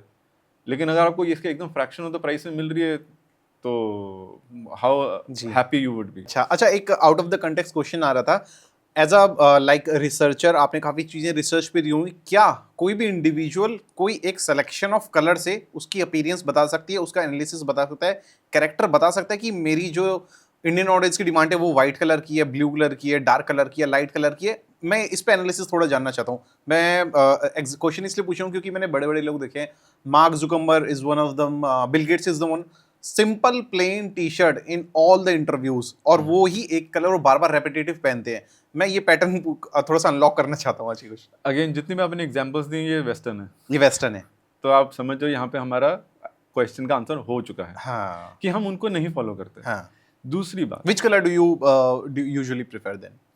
डिपेंडिंग सीजन क्या है। मतलब India is such a colourful country, इतना इतने रंगीन लोग हैं, इतने हमारे त्योहार चलते हैं, इतना हमारा खान पान है, सबसे ज्यादा तो यार इंडिया में ही मनाया जाता है। इंडिया में ही होते हैं, राइट। तो कलर की तो कोई रिस्ट्रिक्शन नहीं है, ठीक है। हमें कलर पे तो आप रिस्ट्रिक्ट नहीं कर पाओगे, हाँ। राइट। हाँ, कोई एक बंदा एक विजन के साथ चला हुआ है, उसके लिए मतलब प्रतिबद्ध है कि अच्छा, जैसे मैं विचि वेद को जैसे हमने कर जी। रहे हैं, तो हमने 2 ही कलर चुने हैं। ठीक है। एक कलर है अपना और एक्रोवाइट, जो अच्छा। जिसको ऑफ वाइट बोला जाता है, ठीक है, जो अभी आपने जो मैंने डाला हुआ है, पहना। हाँ जी। वो मेरे लिए अच्छा है, अच्छा लगता है मुझे, थोड़ा देख लो कि तो साइकोलॉजिकल थोड़ा पीसफुल लगता है। और दूसरा हमने कलर चुना है ब्लैक। अब यहाँ पे एक और मिथ टूटेगी लोगों बिल्कुल। की। अब मिथ क्या है कि black is a dark colour, Right. Dark as in की नेगेटिव शेड माना Negative. जाता है। इससे ज़्यादा ऑस्पिशियस कलर भी नहीं होता कोई। राइट। हमारे जितनी भी मूर्तियाँ हैं सब ब्लैक कलर में होती हैं। तो अगर श्लोक उस चीज़ पे लिखा जाए जो ऑस्पिशियस है, तो people will connect. People will connect definitely, क्योंकि ब्लैक तो ब्लैक बोर्ड का भी कलर होता है, लेकिन वो बच्चों का फ्यूचर बनाने के लिए काम फ्यूचर आता है। बनाएंगे, There's a lot of reasoning. Correct. Krishna ji का जो आप देखेंगे मूर्तियां, वो भी उसी श्री राम जी की, श्री राम जी की आप साउथ में जाइए सारी मूर्तियां ब्लैक कलर की होती ब्लैक हैं। कलर दिखेंगे। अब आपको मैं ये बता देता हूँ, ये मेरी एक तरीके से मैंने how I have thought about it, कि ब्लैक कलर पता कौन सा कलर है जो कुछ भी नहीं छोड़ता, उसने सब कुछ अपने अंदर ले लिया। जब हम अपनी देवी माँ से या अपने भगवान जी से जब प्रार्थना करते हैं और वो ब्लैक कलर में होती है, तो हमारी वो सारे पेन ले रहे हैं। तो उससे ज्यादा ऑस्पिशियस कलर तो हो ही नहीं सकता। हाँ, आपकी रिक्वेस्ट सही होनी चाहिए वहाँ पर। बिल्कुल, जैसे बिल्कुल। सरस्वती माँ है, वो व्हाइट कलर की होती है। हाँ। तो आप वहाँ पे मल्टीप्लायर चाहिए आपको। हाँ। तो सरस्वती माँ आपको क्या बोल रही है, आप उनसे क्या मांगते हो कि माँ मुझे सुर देना, हाँ, विद्या देना, मुझे सुर ज्ञान देना, मुझे विद्या देना, है ना। तो वो मल्टीप्लाई करवा के दे देंगे, क्योंकि व्हाइट कलर रिफ्लेक्ट्स एवरीथिंग। तो आप मांगोगे उनसे कि मुझे सुर देना, मुझे विद्या देना, तो वो मल्टीप्लाई करके आपको दे देंगे। आप शिवलिंग के पास बैठो, आप शिव से कुछ मांगते नहीं हो, उनको देते हो कि हे भगवान जी ये ले लो मुझसे, मेरा ना तकलीफ चल रही है, ये ले लो, तो वो ले लेंगे, कुछ नहीं छोड़ेंगे, सब ले लेंगे। आप जो भी ब्लैक मूर्तियाँ, आप उनसे उनको ये बोलो कि मुझसे ये ले लो, क्योंकि मेरे को विघन पड़ रहा है जी, तो बिल्कुल। उससे वो कर लो। तो ब्लैक कलर हमने इसलिए चुना था, और एक्रोवाइट इसलिए था, its colour of the light of the day. दिन हुआ ना, तो ये प्योर वाइट नहीं होता, ये अपना एक कलर होता है। तो एक्रोवाइट हमने इसलिए चुना था। हाँ। तो ये हमें लगा कि ये बहुत ऐसा कलर है, और ऑब्वियसली ये 2 कलर्स ऐसे थे कि जो हमें लगता है कोई भी डाल देगा, कोई भी डाल सकता है, कोई भी डाल सकता है। जैसे बहुत सारे कलर्स के साथ आपके कुछ सिग्निफिकेंस होंगी, लेकिन एक एक्रोवाइट और ब्लैक कलर ऐसे हैं जो यूनानिमसली एक्सेप्टेड हैं कि भाई ये 2 कलर्स तो चलेंगे। Got it. और हम इन्हीं 2 कलर्स में ही करेंगे आगे भी, फ्यूचर में भी। बहुत ज़्यादा अगर ऑडियंस ही बोल रही है, हमारे कस्टमर बेस ही बोल रहा है कि ऐड कलर, तो हम, because we are always listening, अगर वो बोलते हैं कोई कलर ऐड करने के लिए, तो हम एक कलर ग्रेजुअली ऐड करेंगे। ठीक है। बट लार्जली विचि वेद यही 2 कलर्स पर रहेगा। अच्छा, ठीक है। अगर किसी को कहीं से भी परचेज करनी है, how do you want to address, कहाँ से आके वो परचेज कर सकता है आपकी टी शर्ट्स? फिलहाल only from the website. Only from the website, क्योंकि वेबसाइट पे अगर आप जाओगे ना, आपको एक एक्सपीरियंस मिलेगा। आपको किस किस चीज़ का एक्सपीरियंस मिलेगा, आप पूरा एक जर्नी है उस पर, कि पहले तो ये श्लोक कहाँ से लिया गया, उसका क्या मतलब था, मेरे अपने क्वेश्चंस क्या थे जिसके कारण ये श्लोक मेरे सामने आया। मैं नहीं ले सकता क्रेडिट इसका कि मैं कुछ पढ़ रहा था, मैंने पढ़ा, मैंने निकाला। वो श्लोक को उस टाइम मेरे सामने आना था, कोई मैसेज देना था, और इसीलिए ही वो ऐसे आया है। मैं सोच भी नहीं सकता था कि कैसे बनेगी, मैंने बस स्टार्ट किया था, तो श्लोक खुद से बना। पहला ना वस्तु सिद्धि, एग्जिस्टेंस दिख गई मुझे, फिर मुझे धर्म दिख गया, फिर मुझे प्रमाण दिख गया कि धर्म तो हो गया, प्रमाण तो दे दो मुझे कि ये ही धर्म है, उसका प्रमाण तो होना चाहिए ना। तो वो प्रमाण दिख गए। फिर वैसे ही आगे चल के जो संस्कार लेश तत्सिद्धि है, चौथी टी शर्ट है, जो एक्चुअली मुझे लगा कि अब ये ड्रॉप कंप्लीट हो गया कि मैं एग्जिस्ट किया, धर्म से कार्य हुआ, प्रमाण ये रहे कि मैंने ये उसको फॉलो किया है। अगर उसके बाद भी अगर कुछ ऊपर नीचे हो रहा है, राइट लेफ्ट हो रहा है, लर्निंग डेज चल रहे हैं, एग्जिस्टेंस विद धर्म विद प्रमाण, अगर उसके बाद भी कुछ लेश है, तो संस्कार लेश तत्सिद्धि, जिसमें हम टर्मिनल कर रहे हैं कि अगर उसके बाद भी कुछ रह गया है ना, तो बेटा it is not about you, it is about जीवात्मा। तो वो जो जीवात्मा है वो आपको करवा रही है, तो चुपचाप कर ले। अब तो जो होगा तेरा खत्म हो रहे हैं क्रेडिट, खुशी मना और बस जी ले अपनी जिंदगी। ये पूरा ड्रॉप ऐसे हमने बनाया था जी। बहुत अच्छा लगा विवेक भाई। अगेन मैं बोलना चाहूँगा, जितना भी ये मैसेज है, आई होप सारी ऑडियंस तक पहुँचे। और यहाँ पे हमने डिस्क्रिप्शन में इस वेबसाइट का लिंक भी दे रखा है, आप जाके जरूर चेकआउट कर सकते हैं। एंड अगेन विवेक भाई, मैं आपका धन्यवाद करना चाहता हूँ आज के पॉडकास्ट के माध्यम से। Thank you so much. Thank you so much.